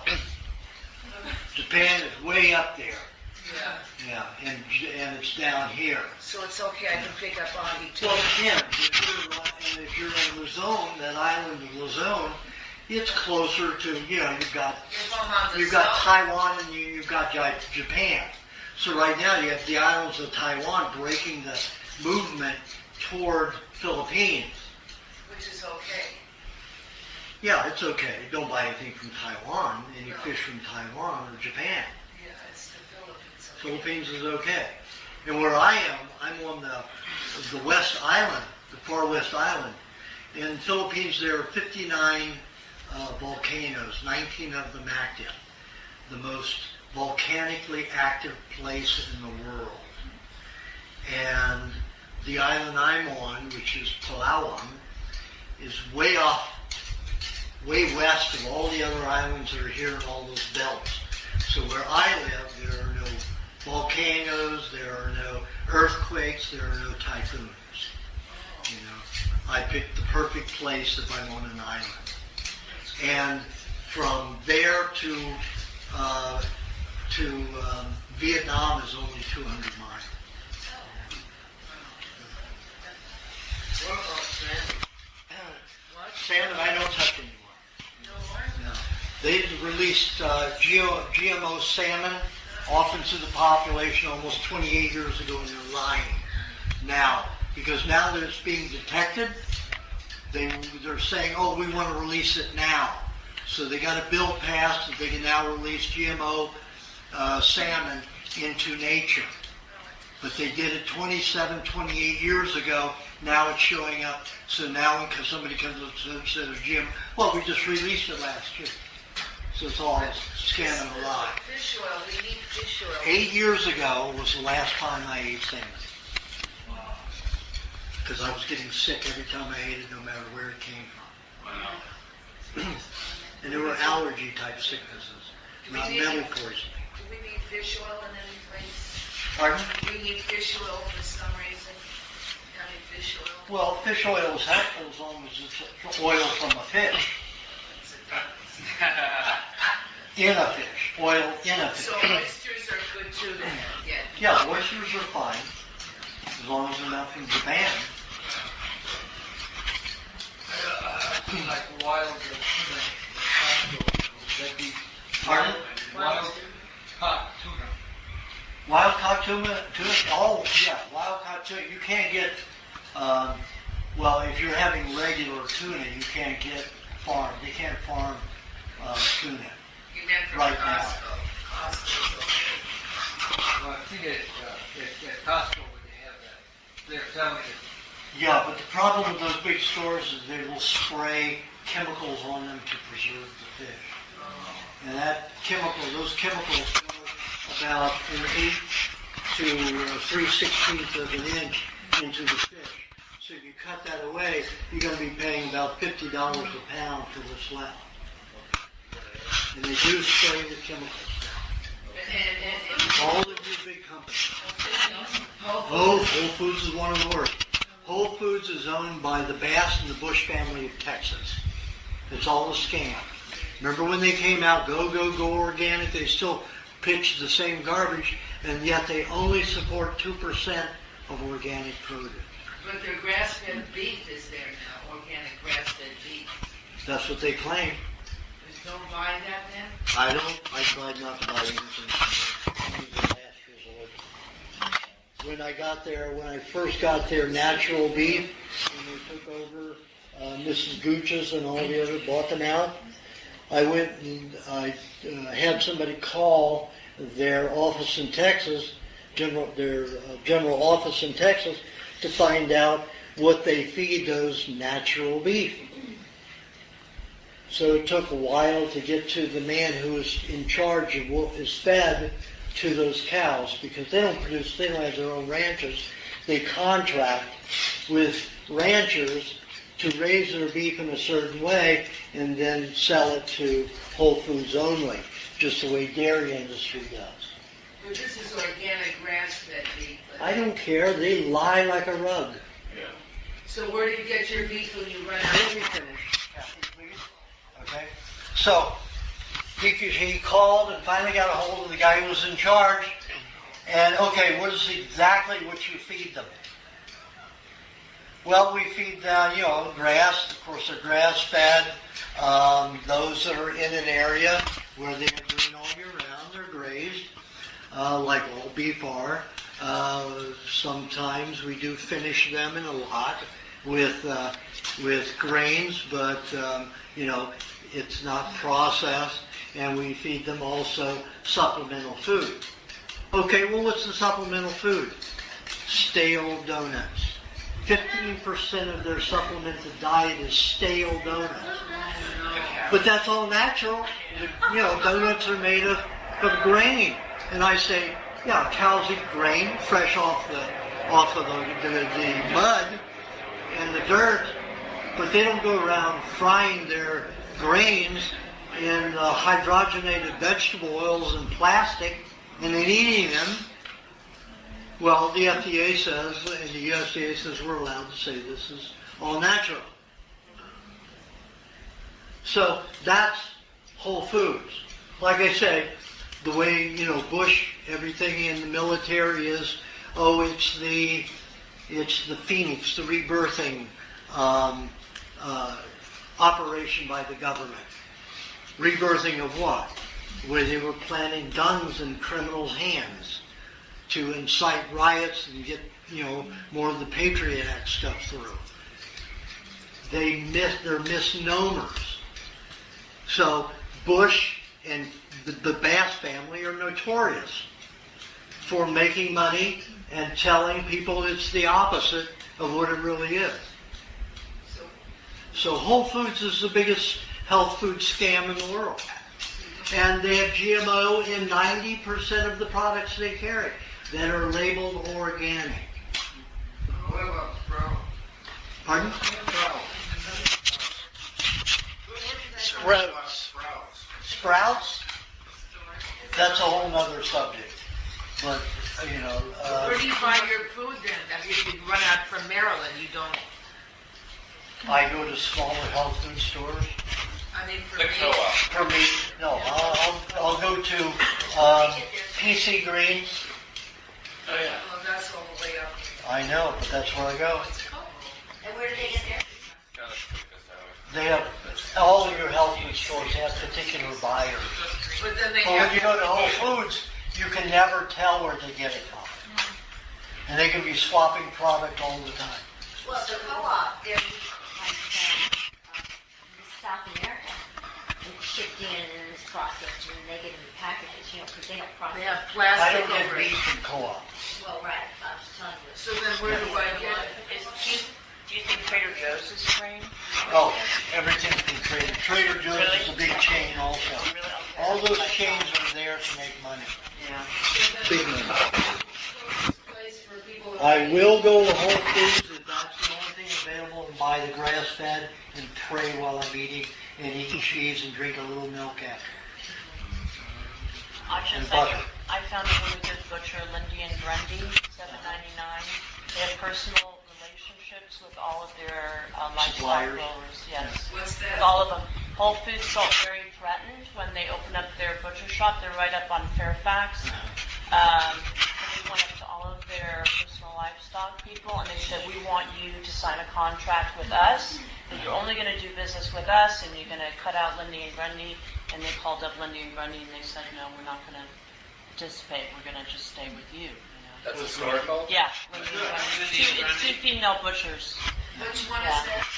And you get a lot of fat on it, actually. What is that? Lindy and Grundy, they're on Fairfax. It's the best price I can find, $7.99 for grass-fed beef. It actually has pretty nice flavor too, with quite a bit of You know fat. the address? Is it between Beverly and... It's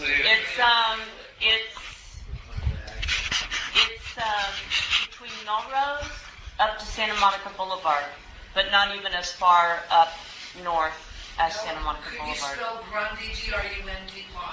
G-R-U-N-D-Y. So it's Lindy Just waiting for your underwear up. That's what Grundy means, yeah. And their meats look like artwork the way they have them in the glass. That's great. So, Thank you. it's a real nice shop, nice people. You know, so I like to give them this. There's the meat I showed you that time. Yeah, it tastes good. Quite a bit of fat. So. Okay. Your question. I eat a lot of butter, lots of it. But with cream and with milk, it's causing a little rash. Any comments about that? And what would be the best sources of fat? Well, let's just take one question, okay?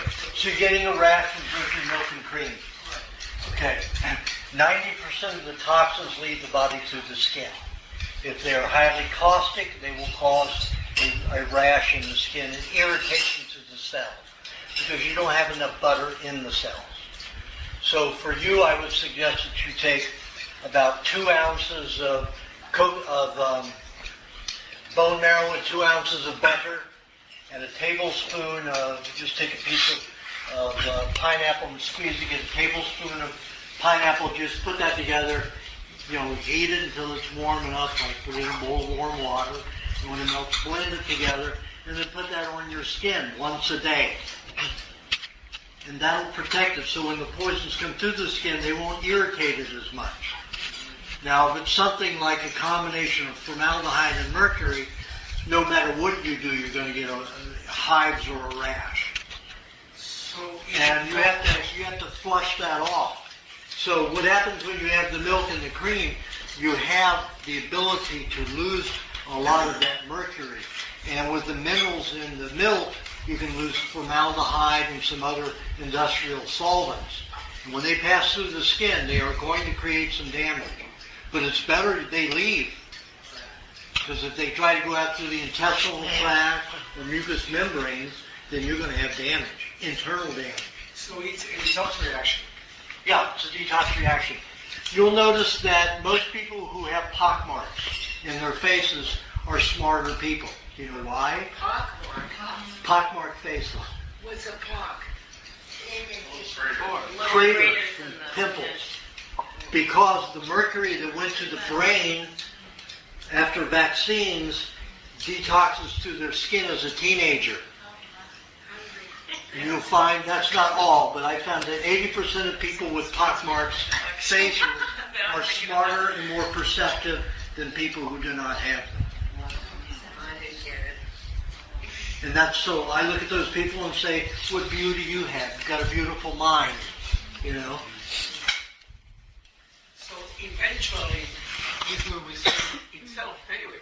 Yeah, I used to have rash, chemotherapy, I had rash all the time, hives that were horrendous after chemo and everything. And then I stopped having rashes until I got those injections. I had 8 years of no rashes, and then when I got the injections, I'm having terrible ones. So basically the dairy, in this case the cream and the milk, are helping you remove stuff. But again, you're very thin, so when the lymphatic system dumps its waste under the skin to be perspired out, you don't have enough fat protecting you under there. So I say you need to put that on once a day. And you don't have to refrigerate it. That pineapple preserves it at room temperature. You know, so you just apply it to your body once a day. And that'll help protect your skin more. 1 tablespoon. Every 3 hours. To 2 ounces of bone marrow and 2 ounces of butter. Forgive me, ripe pineapple or unripe pineapple? Because I know in your books you go... Medium. Medium, okay. Yeah, if it's too unripe, it's going to cause the skin to sting and burn. Do you have a question? I would like to give my question. Okay. probably on the same line about dental amalgams. Do you know anybody around here that you would recommend that doesn't use amalgams? There's a lot of dentists. All you have to We'll see. take them out. Oh, Rudolph Aguilera and Irvine is probably the best in the country. Okay. Very expensive. Very expensive. Very expensive. Go down and see Tomas Breton in Tijuana. He's my dentist. And he'll take them out for 1/10 the price. Tomas, T-O-M-A-S, Breton, B-R-I-T-T-O-N.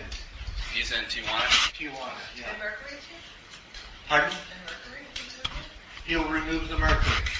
With And the what does he dam put and in? everything the way normal. Now, he's not an environmental dentist. I've trained him over the years. But he does exactly what I want. He doesn't take x-rays. If I don't want him to drill, he won't drill. If I want him to scrape, he will scrape. He does exactly what I want him to do. And he's learned how I like teeth treated. So he's the dentist that I send people to. But what if he uses an anesthetic? I don't know what to tell again what to do. I just know what you think not to do. Well, if you have something that needs to be done, you just give me a call or send me an email. Oh, I see. And I'll give you my suggestions. You know, what we can do is the next time we have a potluck, it'll probably be in May. Yeah, May. I'll spend the first 30 minutes talking about how to treat the teeth. Okay? So get in touch with him. We can just Google his name. Pardon? Get in touch with him.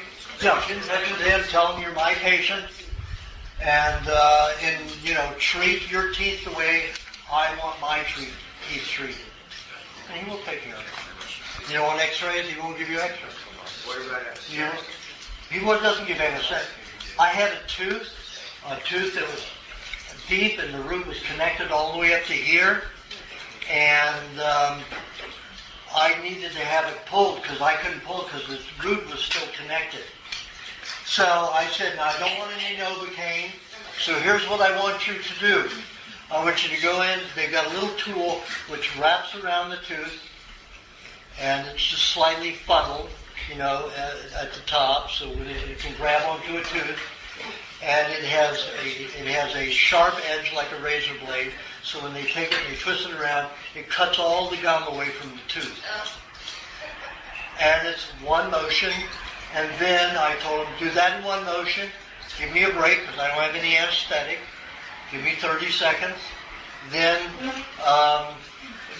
pull in one motion, and that's over. I had it done last year with a molar.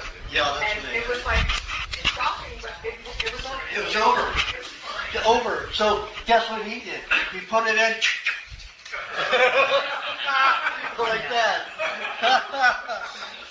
And then the swollen nerve on it was this long up into my tooth. It was all full of mercury from the filling that had been in it. You know, so you don't need Novocaine for that stuff. And when he does drilling, he does very lightly. He doesn't drill any more than what's already decayed. Most dentists will go beyond the decay and take part of your good tooth. Plus, he has a water jet on it, so the bit doesn't get hot. And that's what causes the most burning and the most pain, is when the bit gets hot. So he has a water jet. So that won't happen. He's third generation dentist. His mother and father are both dentists. So they have good training. He uses the composites that I like. He does everything the way I want him to do it. He still thinks the old ways. He will recommend his regular common ways. But if you say, no, I want it done this way, or the way Aajonus has it done, that's the way it will be done. He will do it. He won't even argue. Other dentists will argue to the T. Plus, they have to follow the AAD laws here. ADA laws here. In Mexico, they don't have to. Okay? Pardon? I did for a long time, but I found that the porcelain, when you snap it in, it has a tendency to crack the tooth. And when I did tests on the outgassing of the composites, there's no outgassing. Oh, has anybody seen the outgassing of that of the amalgam video on YouTube? Yeah. Old tooth, where the 25-year-old tooth, and they put a green screen behind it, and he just rubs it like this, and you can see the vapors just radiating off of it. So, you can put in silver fillings, mercury vapor video, and you'll come up with it and watch it. It is frightening. Okay. Well, if I wanted to get rid of a lot of formaldehyde that I have in my body, how would I go about doing that? I had an office that had a carpet in it that was outgassing a lot of formaldehyde. I didn't realize it at the time. Well, vinegar is helpful. Also, what I call a solvent remover. It's 2 ounces, depending upon the person, 2 ounces of lime juice. For you, I would say 2 ounces of lemon. For most people, I use half lemon to full lime. But for you, I would say 2 ounces of lemon and 2 ounces of lime. Tablespoon of vinegar. 2 ounces of honey. 3 tablespoons of coconut cream, and 2 tablespoons of dairy cream. It's delicious. Do not suck it down quickly. You sip it. Otherwise, a lot of it will move to the kidneys. Oh, and you put it in either 3 or 4 ounces of milk or sparkling mineral water. So you blend all that together, and then you pour that into sparkling mineral water. Do not pour the water into the mixture. If you pour it into the sparkling mineral water, it will distribute evenly. Pour the water into the mixture, it won't distribute evenly. Yeah. And this gets rid of formaldehyde in the body, right? Yes, and also there are certain plants. If you look at that old email, the old, one of the old, let's see, I think it was from 2007, 2006 or 2007, that article I wrote about the plants that remove formaldehyde from the air. Have some of those in my Oh, good. What's that? It's golden pothos is one of them. Yep. Golden pothos, the variegated colored leaf pothos. You can find that in any nursery. It's a yellow and green leaf. Oh, yeah. What is it? It's formaldehyde out here. It's an air purifier. Where can I find it? Home Depot. Oh, they have. If you get a plant from them, you know there's heavy chemicals in there. Yeah, better to go to a smaller nursery. Yeah. Do you have a question? Yes. Oh, I'm reading a book about Inuits right now, and About Inuits? Inuits in Alaska, and I understand that obviously freezing food changes the chemical composition negatively, but I read that their fish is frozen, but I also know that they ferment it or dip it in seal oil, so I'm wondering what the safe levels of freezing are. Well, when I was in Alaska in the late 70s, 76 to be exact, it was still summer there, so I didn't actually see it, but they were telling me that, they dig a hole in the ice and they fish. By the time the fish gets up to the mouth, it's already a popsicle. So most of the food, but it hasn't been frozen for a long period of time. But a lot of things that they eat are frozen, and it does damage the nutrients. But they live outdoors a lot. They get in the sun a lot, lots of vitamin D. And they do, when it's a blizzard, of course, it's just their face that's exposed, and even that maybe just here. But when the sun is shining and there's no blizzard, their bodies are exposed to the sun. So lots of vitamin D to make up for it. And they eat a lot of fermented fish when they can to supply the bacteria that's destroyed by freezing. But they don't have the longevity of other tribes who eat raw like that, who majorly live on animal products. Like the Maasai and the Samburu, live 138 to 148 years old. And the average is about 128, something like that. The Eskimo, the longest they live is 105. And they average in their 80s. Well, that was back in 1907.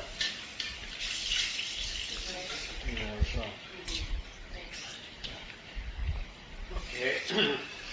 My question, how do negative emotions such as grief and anger affect our organs? In other words, what toxic chemicals, if any, are produced? Well, if you upset your mate, they might stab your organs. If you upset your mate, they might stab your organ with a knife.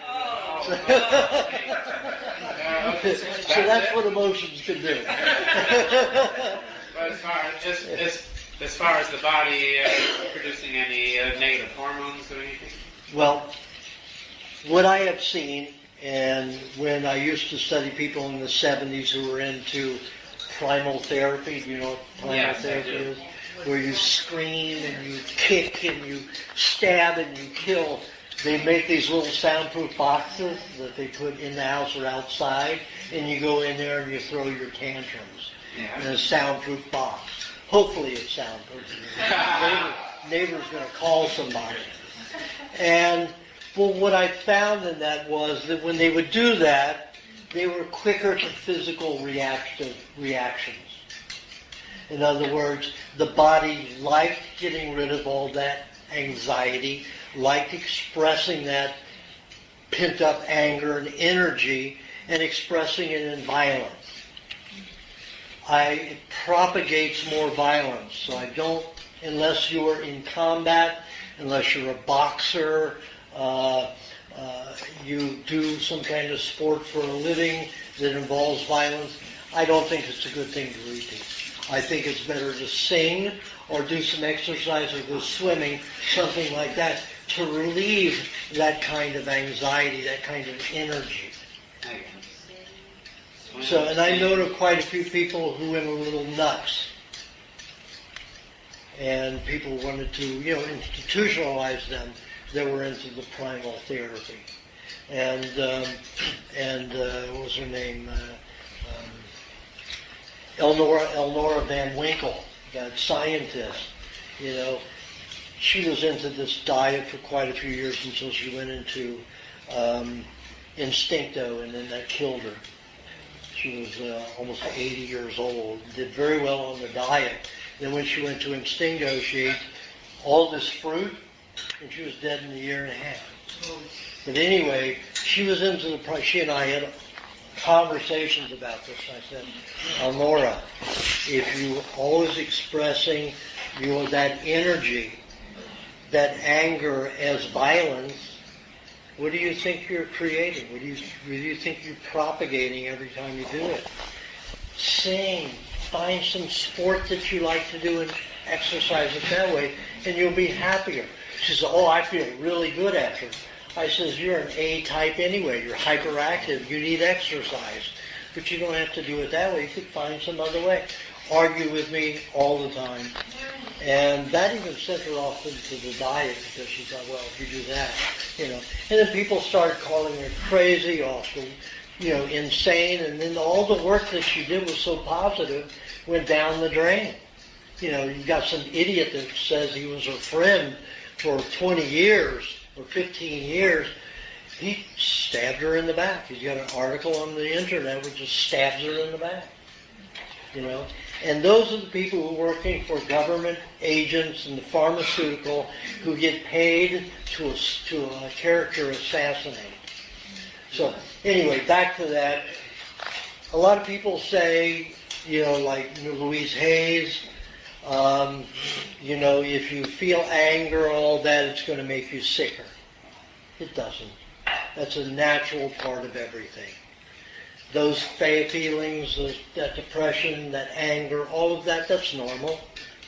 You're not going to be sick from it unless you're eating poorly and badly.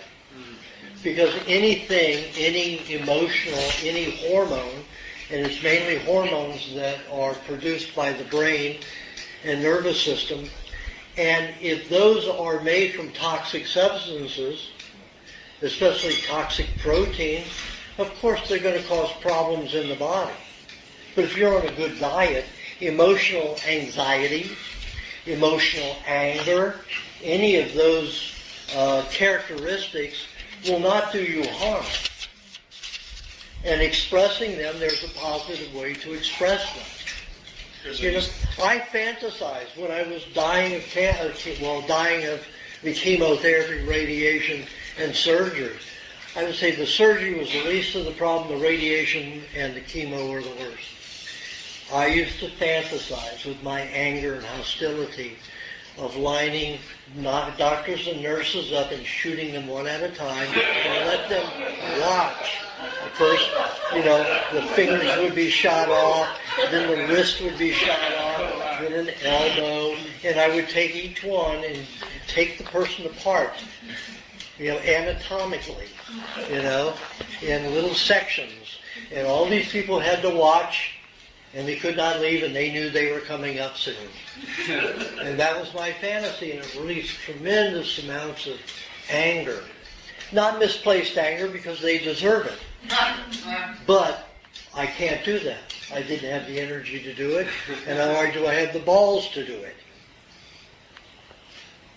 I was going to report that cats, I just read that cats purring helps them heal faster. Oh, yes, absolutely. So I like what you said about singing. Yeah. Singing, yeah. Singing is the most strenuous activity that you can do.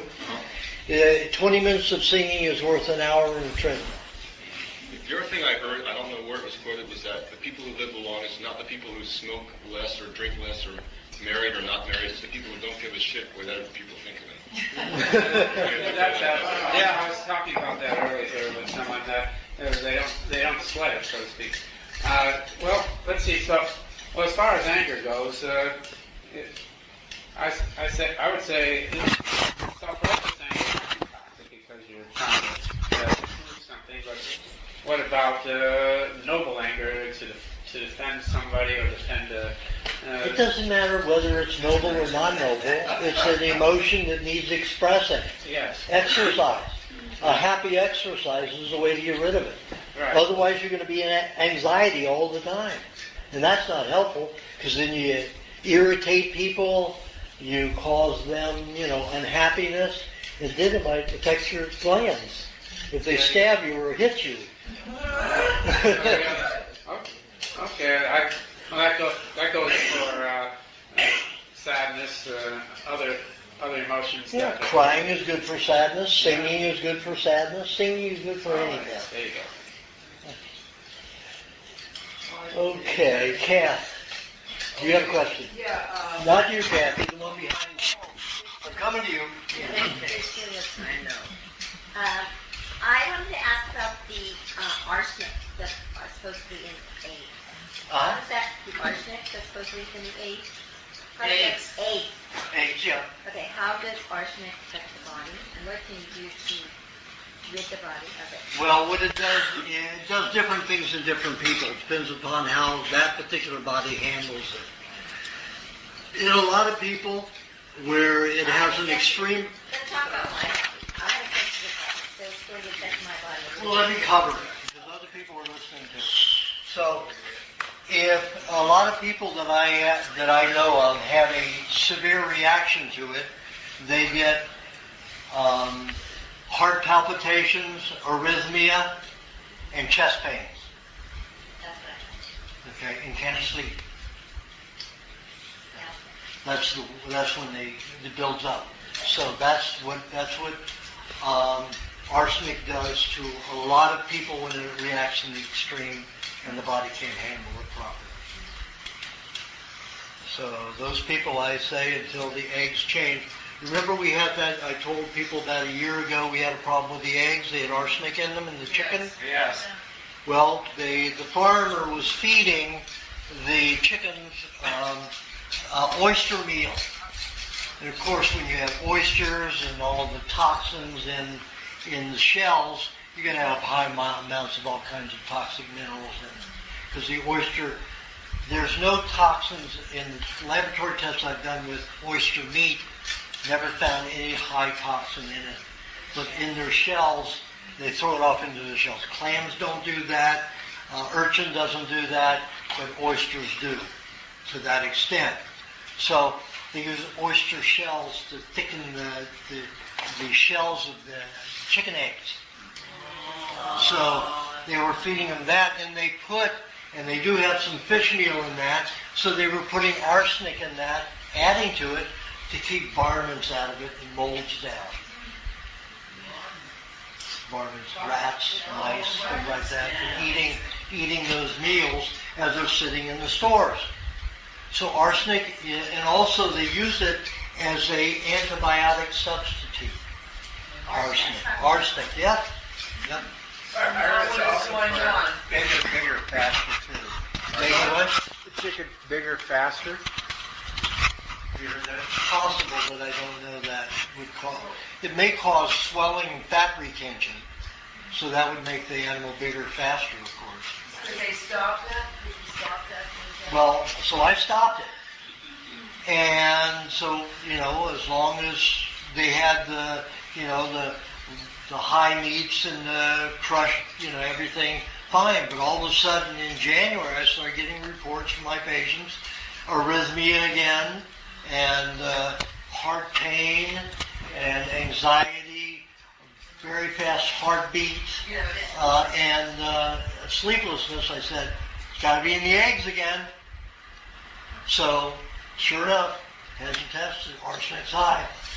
Went back to the farmer. Meryl went to the farmer, because I told her she had to go to the farmer, find out what's going on. Farmer's feeding him. Well, I'm not feeding him the oyster meal, I'm feeding him fish meal.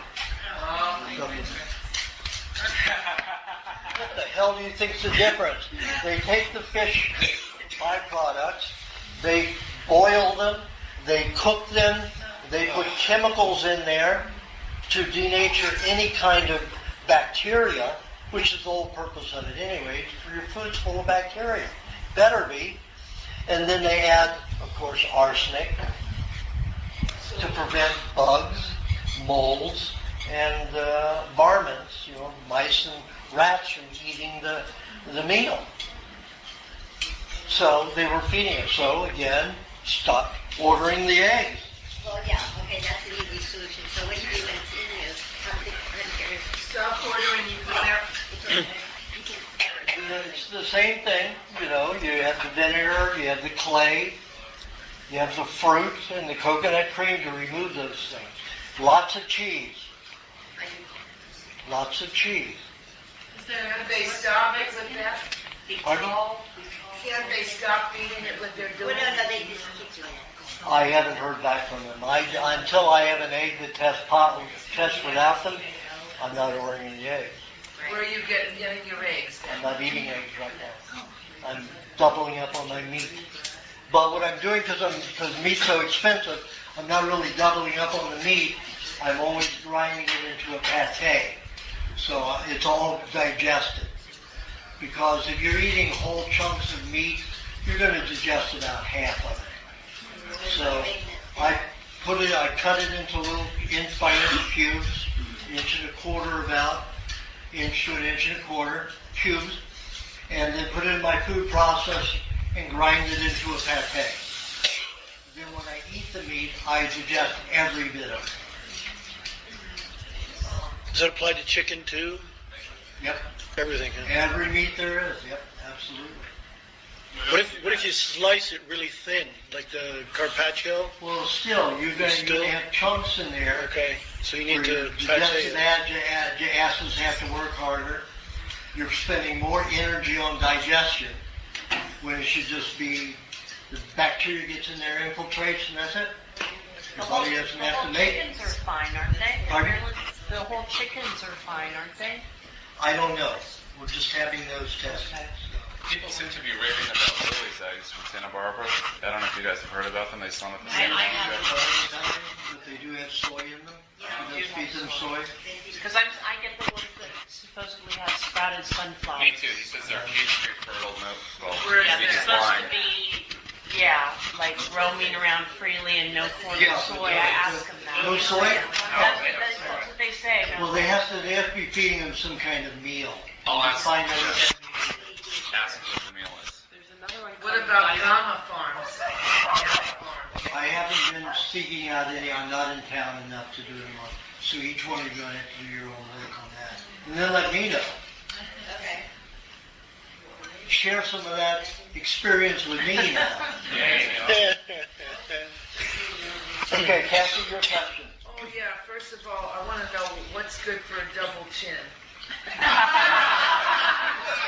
Skin is cut down. What you can do is take a little slice of pineapple and rub it into the neck once a day.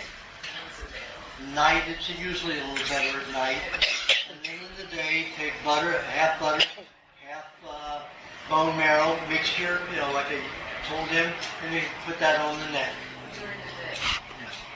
Now you notice that after I had those 3 injections, this came down, all of this dropped too, all these got very weak, this wrinkled up heavily, like an elephant, and almost all gone now.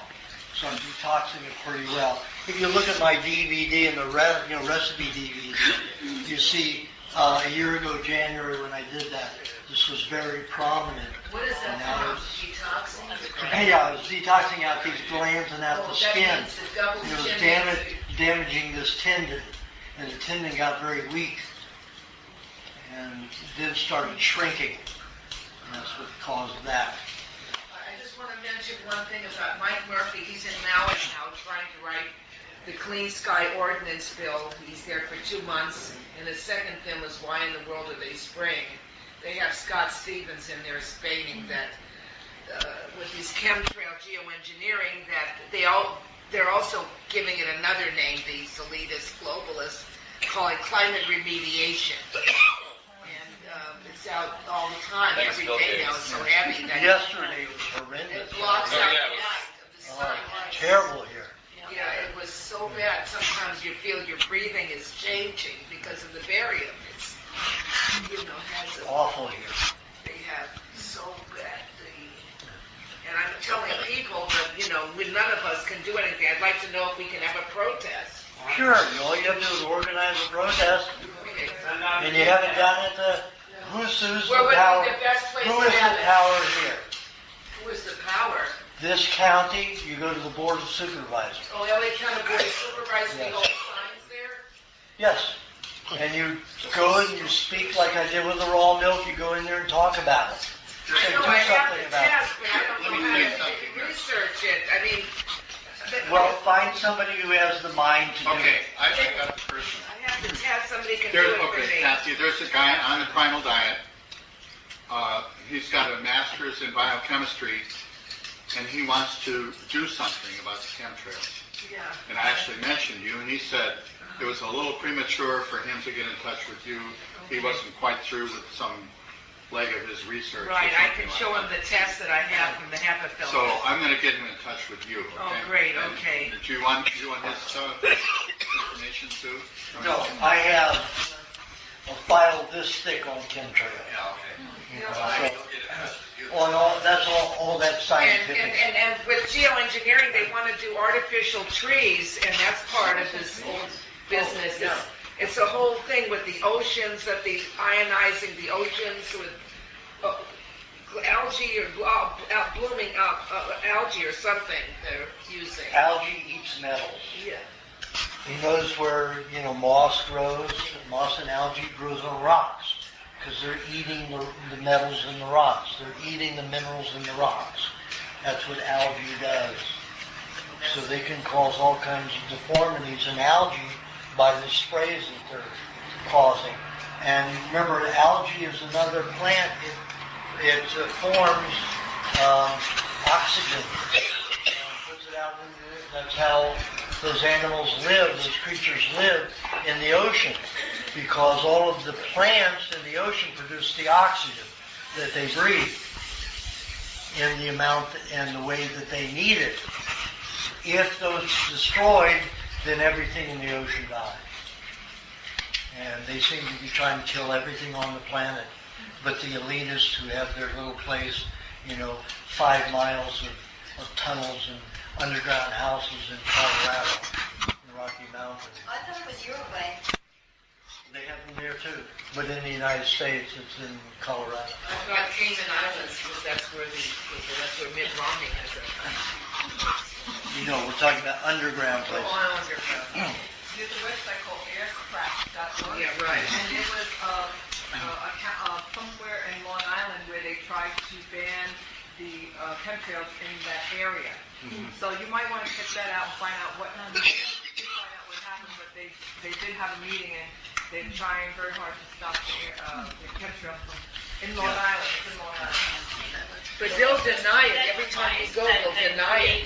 They just deny it. Chemtrails, it's that metal device. I forget the name of it. It's some kind of device that clears the air from the chemtrails. The HARP, and it's in Alaska. No, not HARP. No. This is something that's beneficial, but I forget the name of it. But it's supposed to actually clear the air. It's like this contraption. You kind of make it. And it attracts the metals and the chemicals in it. I've heard of it. I don't know how it works. Yeah. Okay, back to the musician. Talking about that, I've noticed recently that they spray like that. I have difficult breathing like that, and I didn't experience that a couple of years ago until now, maybe because I'm building up. Building up, absolutely. And my question is, what can I do? I have it in one of the newsletters. Okay. Everything to do. Coming up? No, one of the past newsletters. I think it was in 2010. I wrote what to eat to, neutralize the poisons from chemtrails. I don't have it, so go back to the computer and look it up. The newsletter. Talk to me after this. Okay. Yeah, if you're not a subscriber on the newsletters, I think it's 85 now. for the year, but you get all of the newsletters all the way back to 2006. Over 1,500 pages of information. So you'd be way ahead of the game. Because that's like having 3 books of my information. Okay, do you have a question, Michael?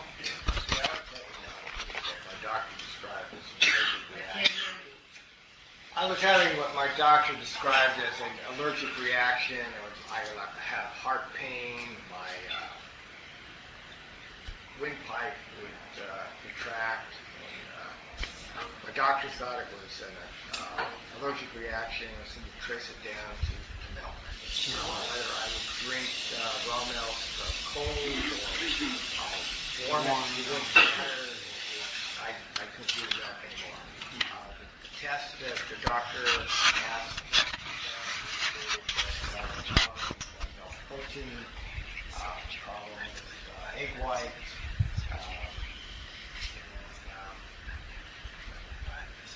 milk and eggs with a fuzzy diet. Well, I would say ignore what he says because the allergy tests that they do are in processed proteins. They use processed proteins, and most people are going to be allergic to those. I just had one patient come and ask me with allergies to 35 products. She said, I can't eat anything. I said, well, if you're eating processed proteins, you're eating a cooked diet, you're allergic to all 35. But if you're eating them raw, you're not going to have that.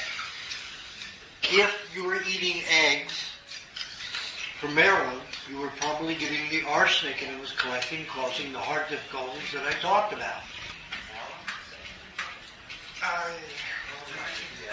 Or anybody else. Almost everybody has arsenic in their feeds that they're giving their chickens. Yeah, I found that came to Maryland sick chicken that I would have the same type of. Yeah.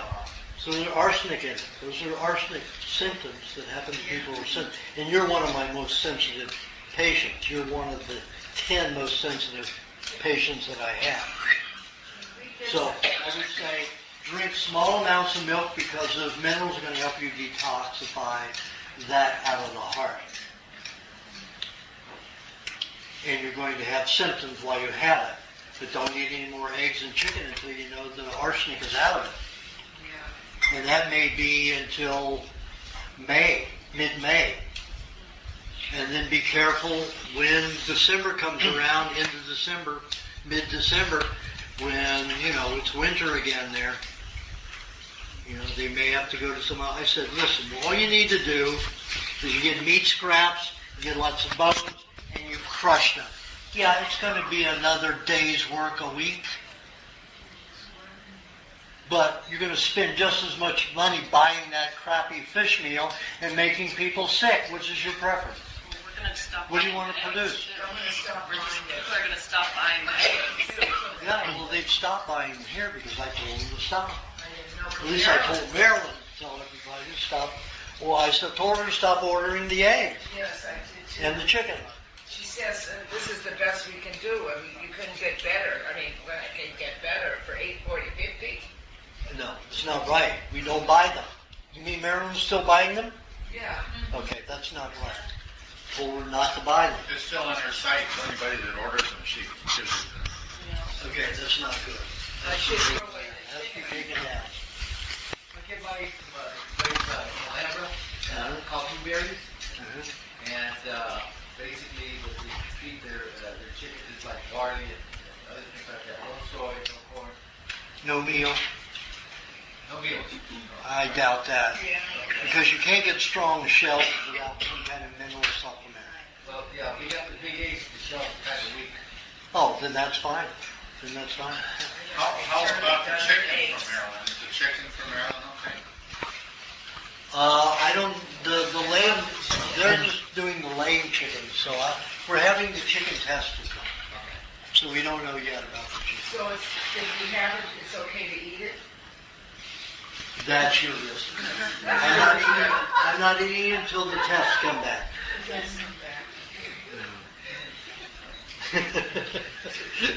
There you go, Ken. Okay, we went all around the room. What time is it? 5:30. Oh God, I've got a patient in Pickford. I can't even make it home in time. I gotta get the money from them. Okay. I can take So let's it. clean up, okay? Anybody who came late? Ozone is go. No. Ozone oxidize your fats, cause putrefaction in your sinuses.